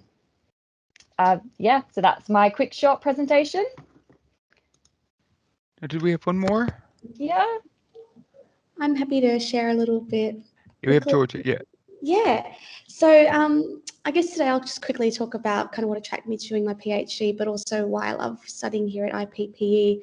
And I guess just quickly, for someone, I just always I love learning. And for me, when I saw this topic, I just thought, you know, being a First Nations woman, I wanted to contribute and have a positive impact on my community, but making sure that, you know, First Nations knowledges and voices are embedded into the academy, but also to, you know, shape future policy to see more of, you know, First Nations, not just youth, but all people and communities thrive. So yeah, I started Indigenous Thriving program 2019 and my final year now. But I guess really one thing I love about IPP is that, you know, it's just such a good culture. I've got some really, you know, supportive supervisors, Rhonda, who you've seen, also Alex and Janet Mooney, Professor Janet Mooney, and they're just all really supportive. And you know, for someone, you know, sometimes you lose confidence, but I guess when you've got the best supervisors who can guide you and constantly encourage you, that definitely helps as well. And one thing I also love about IPPE is just the opportunity to be able to sit upstairs with other staff and with other academics as well. So you don't just feel like a student, but you gain that respect, and you also have that opportunity to develop, you know, strong relationships with the staff here as well. And also having a cultural supervisor as well. I've got Arnie Pat Anderson as well, who also provides me with support during my PhD. That's all from me. That's excellent. Thank you. Okay, this is a good chance for people to ask questions of the PhD students and get the inside scoop. Is there any questions? I had a question. Yep. So like obviously for your PhD, how many hours of study and research are you doing like in a week?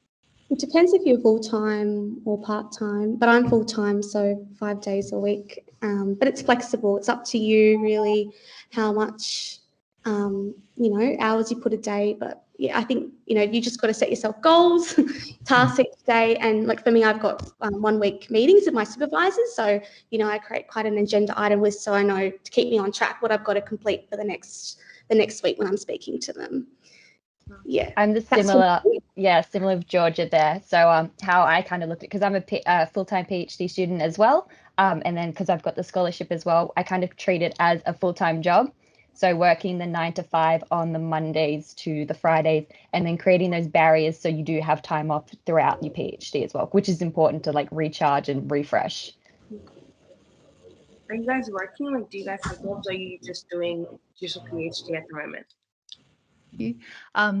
Yeah, so I'm similar. I do the 5-day week full time, but it does allow for a small portion of casual work. So for some of us, that could be some like research assistant work, tutoring, or any other casual work to support that. But there will be times within the PhD that are quite busy or busier than the other times, particularly leading up to some of those key milestones. On average, it's if you're doing a full-time PhD, it is a full-time job. You know, you'd be expected, we'd be looking at 38 to 40 hours a week of roughly, you know, it varies from week to week. And if you're doing part-time, you need to be in a position where you can devote 20 hours a week to your studies. They're ballpark figures, but that's really what you need to do a good job and to complete on time. Okay, are there any other questions? Not a question, just a comment. I just wanted to say I was really looking forward to today, mainly just breaking up what we were doing. But this has just far exceeded my expectations. I just wanted to say thank you for taking the time to share your knowledge with us. It's been absolutely exceptional, so thank you. Excellent. Excellent. Glad to hear that. Yes, thank you. We haven't finished. Don't say goodbye. Your goodbyes just yet, because we still have Ferb coming after the lunch break. But I understand that sometimes when we hear you saying, "Oh, somebody's doing a PhD," it sounds very intimidating. And it is. Don't get me wrong. It is an intimidating process. It is difficult. It's hard. It's a lot of work. Being an international student, I did my PhD as an international student. I had to work to be able to sustain myself because I didn't have a scholarship. So I had to do both, and I did it. I'm not saying this because if I did it, anybody can. I don't mean it that way. It's just a different experience. It's just a different way of saying it is a lot of work, but it can be done, and you will find a way in which you can adapt yourself, your needs to the process of doing the PhD. But really, it's not as intimidating as it sounds. I always like to say, everyone, it's like eating an elephant. By the way, I'm a big conservationist and have lots of animals at home as well as teenagers. But it's about eating an elephant one bite at a time. So in IPPE, we'll take you through the steps. We'll teach you one piece at a time, and we build success. So we take it one step at a time, and a thesis is a bit like a flower. You sort of got to get it to unfold slowly. So it's mastering one step at a time and showing you the way. We can show you the whole timeline of how not to just produce a good thesis. We produce award-winning theses, our students. They are wonderful. The supervision model is really excellent at IPPE. We have it's very well structured, and you're not taken by surprise at any point. We do assessments at every period of your development, so you know where you are and where you need to go. It's very well structured. Okay, Herb is up after lunch, so could I have people back by 1:05? And Herb, is it okay to start 5 minutes late for you? Yep. Okay, so you guys got 30 minutes. I'll see you back at 1:05. Thanks, Joseph.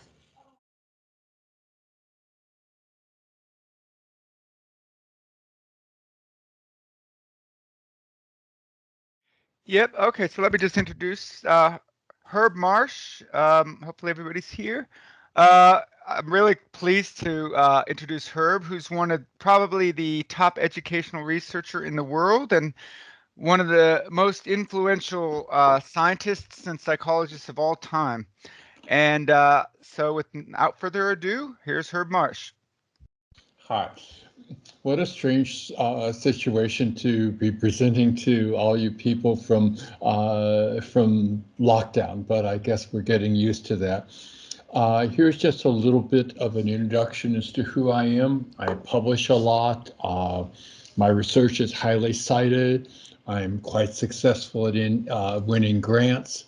I coined the phrase substantive methodological synergy, which underpins a lot of my substantive and methodological research. So if I have a niche, it's that I fit within both the methodological and the substantive. And so almost all of my research has a strong methodological focus, but also has a strong substantive focus.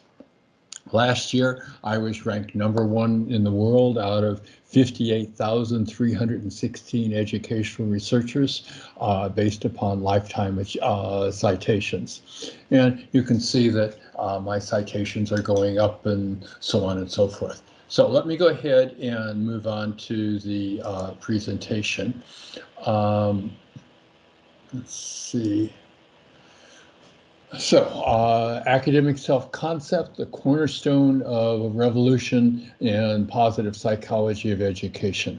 So just a little bit of a background. What is now the Institute for Positive Psychology in Education began in 1990 as the center of the self-centered, self-concept research. And that remained the title for quite a while. And then about 15 years ago, I was asked to give a special keynote address at the International Positive Psychology Association annual meeting.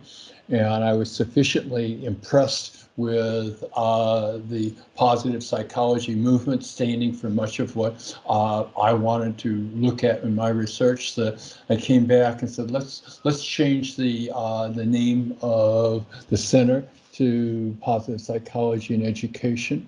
And then roughly 10 years ago, we came to the Australian Catholic University, and at that point, we became an institute rather than a center. So what I'm going to do is try and give you a very quick overview of an awful lot of research program that I've done. So rather than focusing on a particular one particular aspect, I'm going to look at an overview of my research and pick out some of the highlights. So first of all, self-concept enhancement is a major goal in many fields, not just education, but certainly education. Self-concept is also an important mediating factor that facilitates the attainment of other desirable outcomes. Thus, for example, in education, a positive academic self-concept is both a desirable goal and a means to facilitating subsequent academic accomplishments. The benefits of feeling positive about oneself, self-worth, persistence, motivation, choice behavior, so on and so forth, transcend traditional disciplinary and cultural barriers. Interventions that produce short-term effects in skills, aptitudes, or achievement are unlikely to have long-lasting effects unless there's also been changes in the corresponding areas of self-concept. There's been a remarkable growth in self-concept research over the period of time that I've been researching, and that's partially substantive and theoretical, but also methodological. And I'll share with you some of my contributions to this growth. So when I began the research, there was not a clear theoretical model of what self-concept consisted of, let alone how to measure it. The Shavelson model argued that self-concept was the self-concept of the person's perceptions of him or herself. It's formed through experience with interpretations of one's environment. It's especially influenced by evaluations of others. At the time, Shavelson proposed a model of self-concept. There was no clear agreement, even on the suggestion that self-concept was multidimensional. So here's a diagram of the Shavelson model. He said that at the apex, there's a general self-concept, also known as self-esteem, and this is divided into academic and non-academic self-concepts. The academic self-concept is divided into specific components. The non-academic components are also divided into specific components. The Shavelson model was very heuristic, but little empirical research was done to support it. The prevailing wisdom at the time was that self-concept was a unidimensional construct. Leading researchers argued that there was only a single self-concept factor, self-esteem, or that the different factors were so highly correlated that they couldn't be differentiated. Our self-description questionnaire instruments were based on the Shavelson model. The early SDQ research provided strong support for the model, particularly self-concept multidimensionality. And that was a major theme throughout our research. And clearly the development of good measures to measure self-concept was an important breakthrough in the period. And as a consequence, the self-description questionnaires that are developed have been used widely throughout the world. Now, let me briefly review the development of the SDQ instruments. There's a variety of them. The main ones are pre-adolescents, SDQ1 for primary school students, adolescents, SDQ2 for high school students, and late adolescents or adults, and that's the SDQ3. These instruments have good psychometric properties, there's good reliability, good stability, particularly for older students. There's a clear factor structures in the dozens of diverse samples differing in gender and language have shown the clear factor structure. In distinct domains, the different self-concept factors are relatively uncorrelated. But particularly this last finding is remarkable in relation to the accepted wisdom of the time. The self-concept was a relatively unidimensional construct. We were in contrast to that, we show that it's highly multidimensional. The support for self-concept multidimensionality is evident in lots of different areas, but it's particularly important in education. So academic self-concepts are substantially related to school grades in the matching areas. Self-esteem was relatively uncorrelated. Same goes for other academic outcomes. So academic self-concept is clearly quite distinct from self-esteem and from the non-academic areas of self-concept. And as we'll see later on, different areas within the academic self-concept are also quite distinct. Now, let me turn to what I refer to as the reciprocal effect model. Self-concept and performance in particular domain are substantially correlated. However, this leaves unanswered the questions, do self-concepts lead to better performances?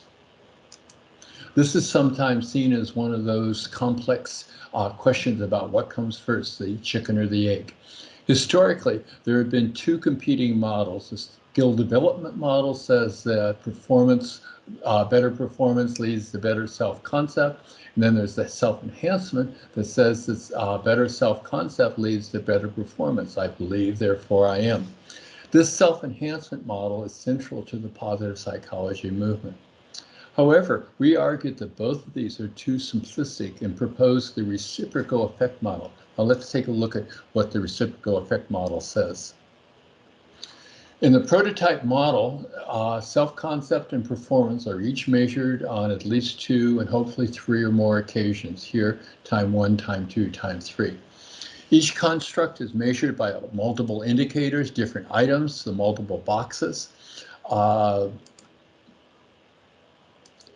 The blue path says that is the self-enhancement. That says that prior self-concept leads to better future performance. The red paths are the skill development model. They say that better performance leads to better self-concept.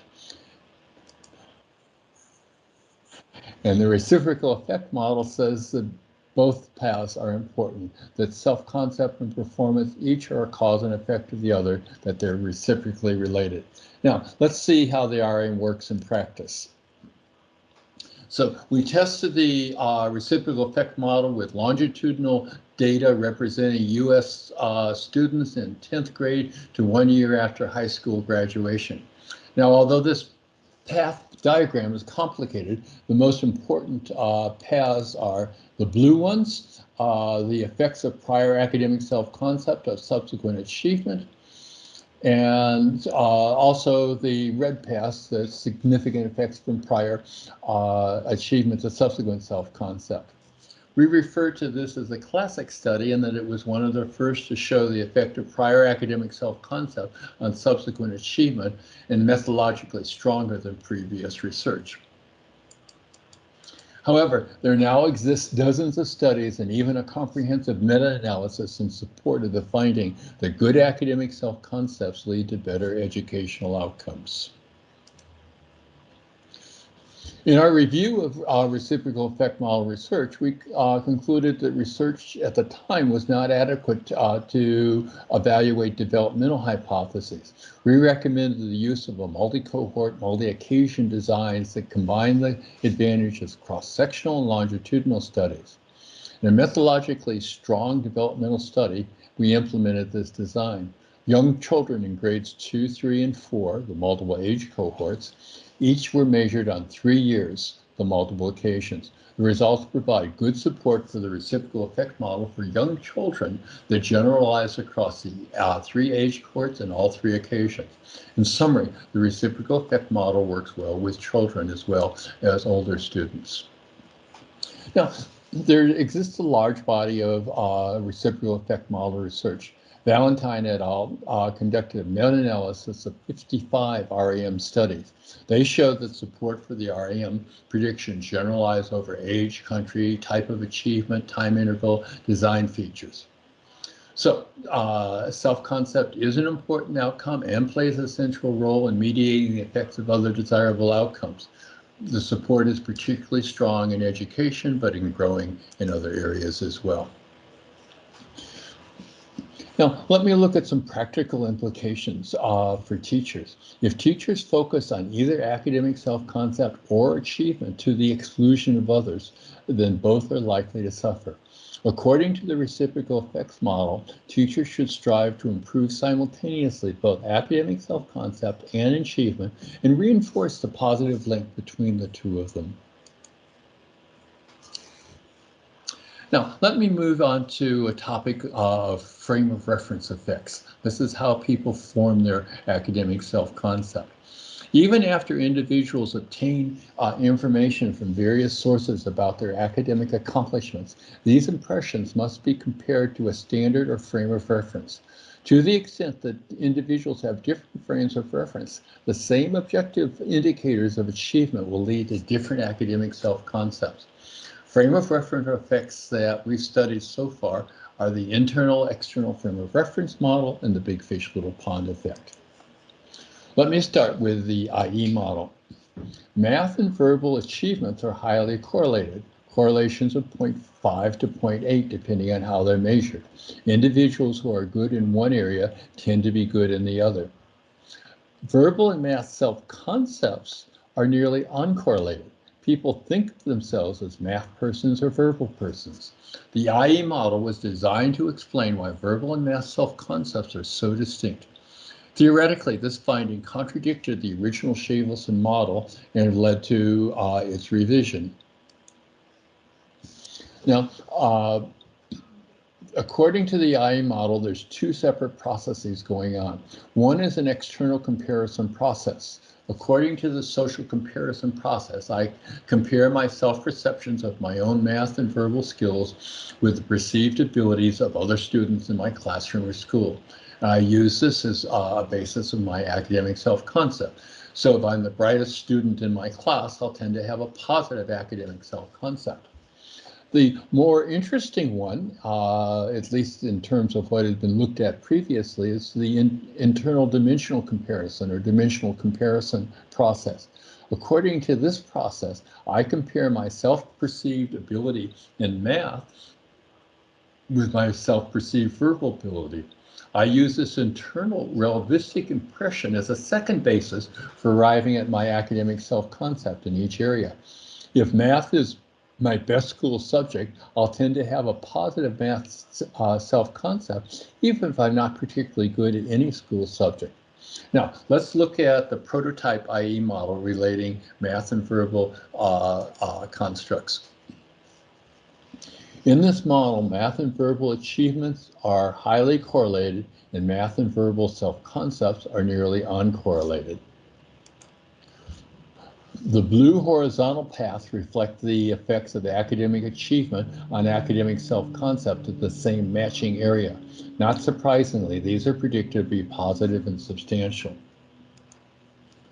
More interesting are the cross paths relating from achievement in one area to academic self-concept in the non-matching area. These are predicted to be negative.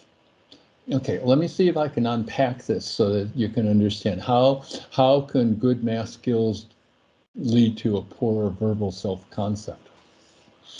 Okay, in order to have a good math self-concept, I need to have good math skills. That's the blue horizontal line. But my math skills also have to be much better than my verbal skills. Hence, good verbal skills detract from my math self-concept. If I'm too strong verbally, I cannot be better at math, the red negative cross.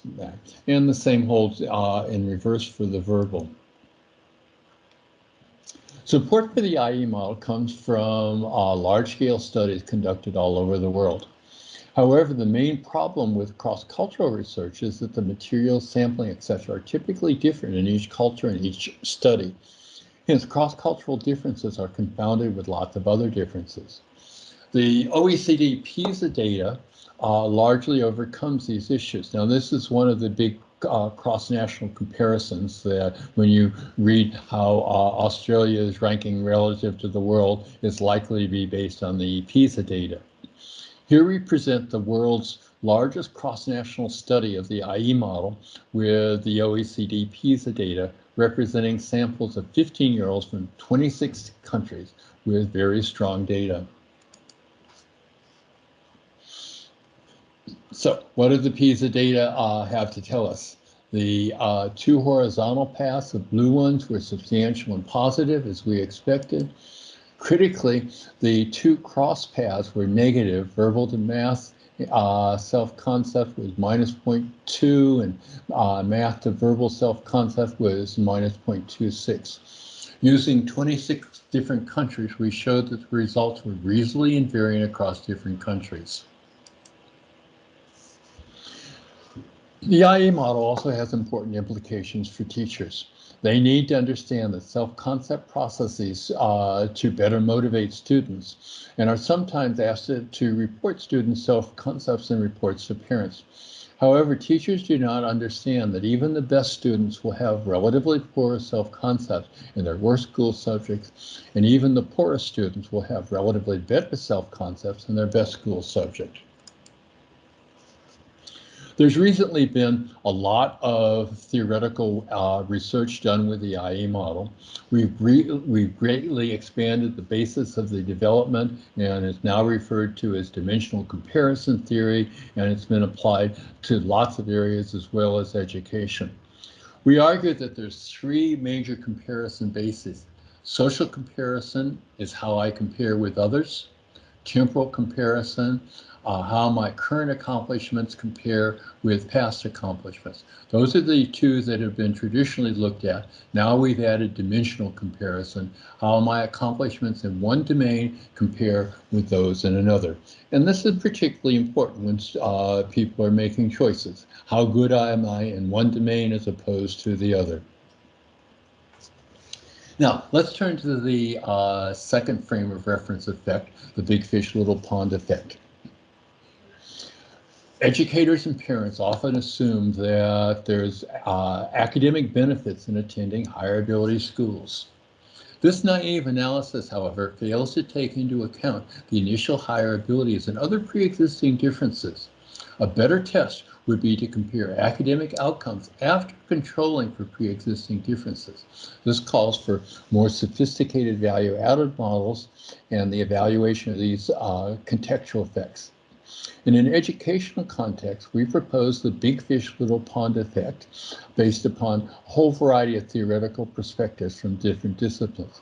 According to the big fish, little pond effect, The academic self-concept is influenced substantially by the ability levels of other students in the school, in addition to one's own accomplishments. Students compare their own academic skills with the perceived skills of other students in their school and use this relativistic impression as one basis for forming their academic self-concept. So here I've tried to depict the big fish, little pond effect, the small fish in a small fishbowl, leading to a positive self-concept, and the same fish in a larger pond of bigger fish, leading to a negative self-concept. Now, let's see how the empirical research supports this. Okay, so here we have the big fish. Here we have the test of the big fish, little pond effect, the very first one based on a relatively small set of primary schools in Australia. The blue path shows that individual ability is substantially and positively related to academic self-concept. The brighter I am, the better my academic self-concept. However, the red path from school average ability is negative. The brighter everyone else is, the lower my academic self-concept. Next, we looked at the big fish, little pond effect in a large nationally representative US sample. The results closely replicated our Australian studies. The results also showed that this was primarily a function of academic achievement rather than socioeconomic status. Support for the big fish, little pond effect came from studies from all over the world. But now let's again turn to the PISA data to test the cross-national generalizability of the results. Based on our American Psychologist article, we found, yes, there is support for the big fish, little pond effect for the PISA data. The effects of individual achievement are positive. The effects of school average achievement are negative.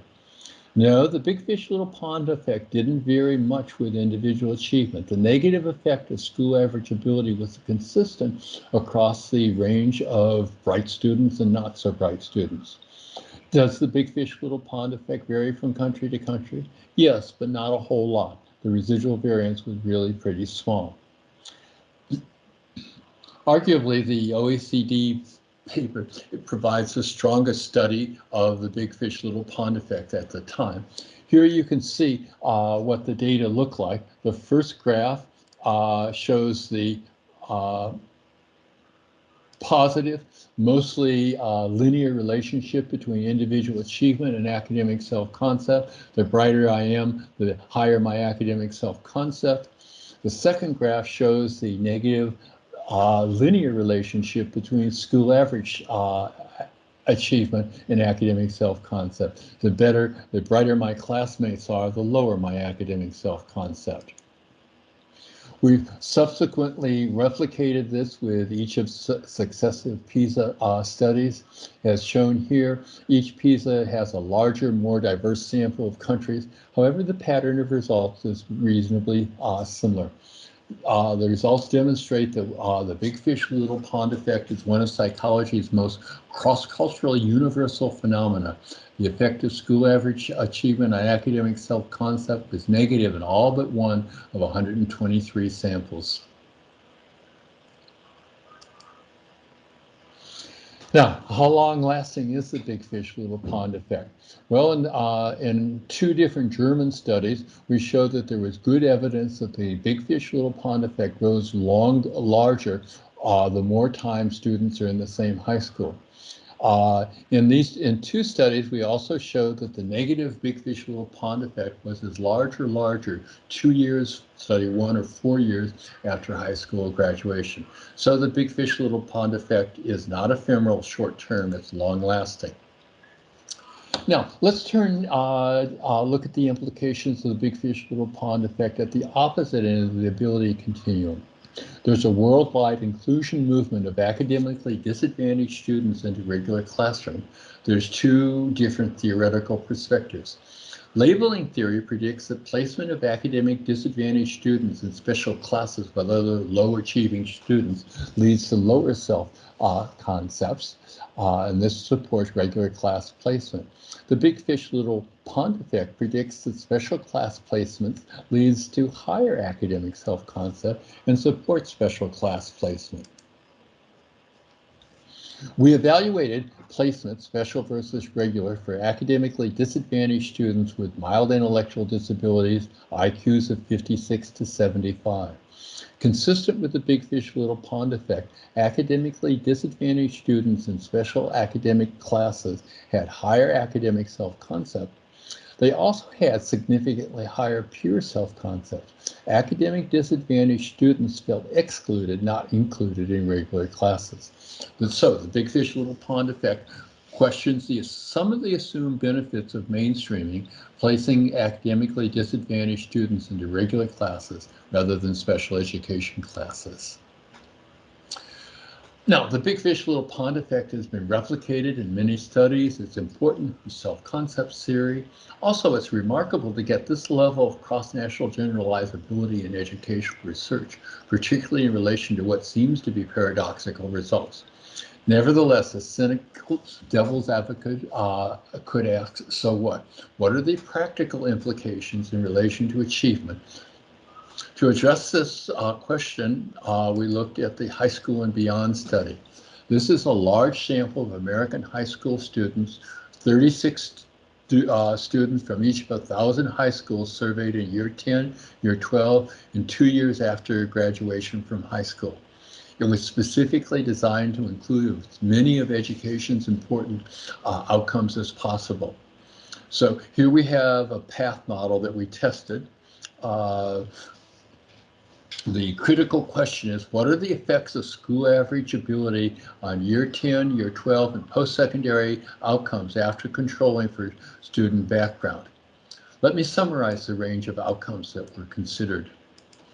Year 10 outcome measures included self-concept, academic and general, coursework, taking advanced courses, academic effort, time on homework, coming to class prepared, school-based performance, school grades, educational and occupational aspirations.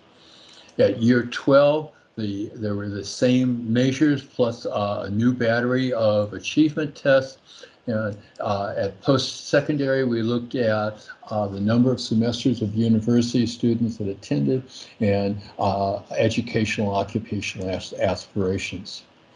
So the overarching question is, what are the effect of school average ability, academically selective schools that is, on each of the many different outcomes? Clearly, this is a fairly complex model, but the results are easy to summarize. Controlling for background and initial ability, school average ability effects were negative for all year 10, all year 12, and all post-secondary outcomes. There were no positive effects on any of these outcomes of attending an academically selective school.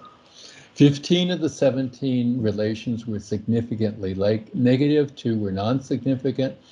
School average ability affected academic self-concept, the big fish, little pond effect, and educational aspiration. However, the effects were also negative for self-esteem, course selection, school grades, standardized test scores, occupational aspirations, and university attendance. There were negative effects at year 12 and post-secondary outcomes beyond the negative effects at year 10. Many of the negative effects of school average achievement were mediated, at least in part, by academic self-concept. We can also look at the same effect with gifted and talented children. So there's a worldwide growth in the movement of gifted and talented classes, selective academic schools. Now, does this enhance or undermine academic self-concepts? We evaluated the big fish, little pond predictions for attending full-time gifted and talented primary schools in 2 studies. Students from the gifted and talented programs were matched to students from equal ability from mixed ability classes. The special gifted and talented class placement led to significant declines in academic self-concept over time and compared to controls, but had no effect on non-academic components of self-concept. The results were consistent over gender, age, and initial ability. So this big fish, little pond research calls into question some of the assumed benefits of attending academically selective schools and high schools. So here's a summary of the different models that I looked at. There was the internal-external frame of reference model that says that part of my self-concept in a specific domain depends upon how good I am in other domains. There is a reciprocal effect model that says that academic self-concept and achievement are reciprocally related. And then there was the big fish, little pond effect that said that school-based academic self-concept is based in part on the ability levels of students that you are with. So let me finalize and summarize. Interest in self-concept comes from its recognition as a valued outcome, a moderator variable, and a relevance to other constructs. Historically, academic self-concept research lacked rigorous theoretical models. Our research supports the validity of our instruments. It provides a model of substantive methodological synergy. Our research program and the Self-Center Simulated Interest in Self-Concept Research, significant accomplishment attests to the need for further international collaboration and thereby make the world a better place. Thank you. All right, we'll open the floor for questions. Well, let me ask you this, particularly the research on the big fish, little pond effect. Does it suggest to you that maybe some of the benefits that people assume of going to academic selective schools may not hold up? I guess one of the problems that we have in this area of research is that mostly people just look at the outcome variables of academically selective schools. And so academically selective schools choose people that are 1 to 2 standard deviations above average in terms of academic achievement when they start. And at the end, they're roughly half to 1 standard deviation above the mean in terms of academic achievement. This doesn't necessarily, so it looks like the academically selective schools are doing really well, but relative to how bright the kids were to begin with, they don't necessarily accomplishing very positive. My focus is particularly on academic self-concept, where the results are fairly clear-cut. Other questions? Okay, well, great. Well, thank you very much. Well, I believe that brings our winter school to a close. Oscar, did you want to round them up and finish with something, or shall we just bid adieu? Well, just before we go, I just want to thank everybody. Thank you, Rhonda. Thank you, Philip. Thank you, Joseph, all the PhD students. We really appreciate all your time. Herb, of course. I really appreciate all your time. You've been very generous with your time and your expertise, and I really hope that everybody in the unit, all the students, took a lot out of this, and looking forward to follow any opportunities that you may want to follow with IPPE. If I can just say thank you very much, Oscar, for giving us the opportunity to work with you and your students. We look forward to many more occasions of doing that, and we'd love to be doing some co-supervision. And to all the students, including particularly all of you, I wanted to say to the Indigenous students, I am very excited about the opportunity this internship program that we're introducing brings. We'll try it out, and I'm hoping that we might be able to broaden it to more students as well.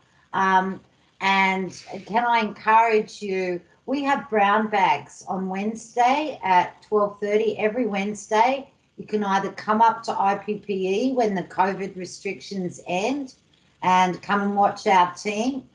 present, or you might even like to give a presentation yourselves on something that you're looking into, that you're interested in, and you can join those by teams. If you'd like to be put on the mailing list for that, just contact John Kerwin or myself, and we'll arrange that for you. If any of you are interested in pursuing further research with us, you've met a lot of our team today. Please feel free to contact any one of us to talk to us about what you want to do. But look, thank you all for taking on, for coming today. We're very sorry we couldn't give you a really stunning morning tea and lunch. The catering was awesome. But maybe we can arrange another occasion for that. So if we can be of any help to any of you, please let us know. And can I also thank Oscar and all of my IPPE colleagues for all the hard work that they've put into getting this session organised for you all today. If you've got any feedback on the session, what you liked or what you think we can improve on further, if you could send your comments to John, I'd really appreciate that. You know, we like the opportunity to look at what we've done that's useful, to make it, and what we need, what we could do to further make it helpful for you. So thank you all again for joining us. Thank you for your time. Yes, thank you so much. Thank you. Thank you. See you. Thank you. Thank you.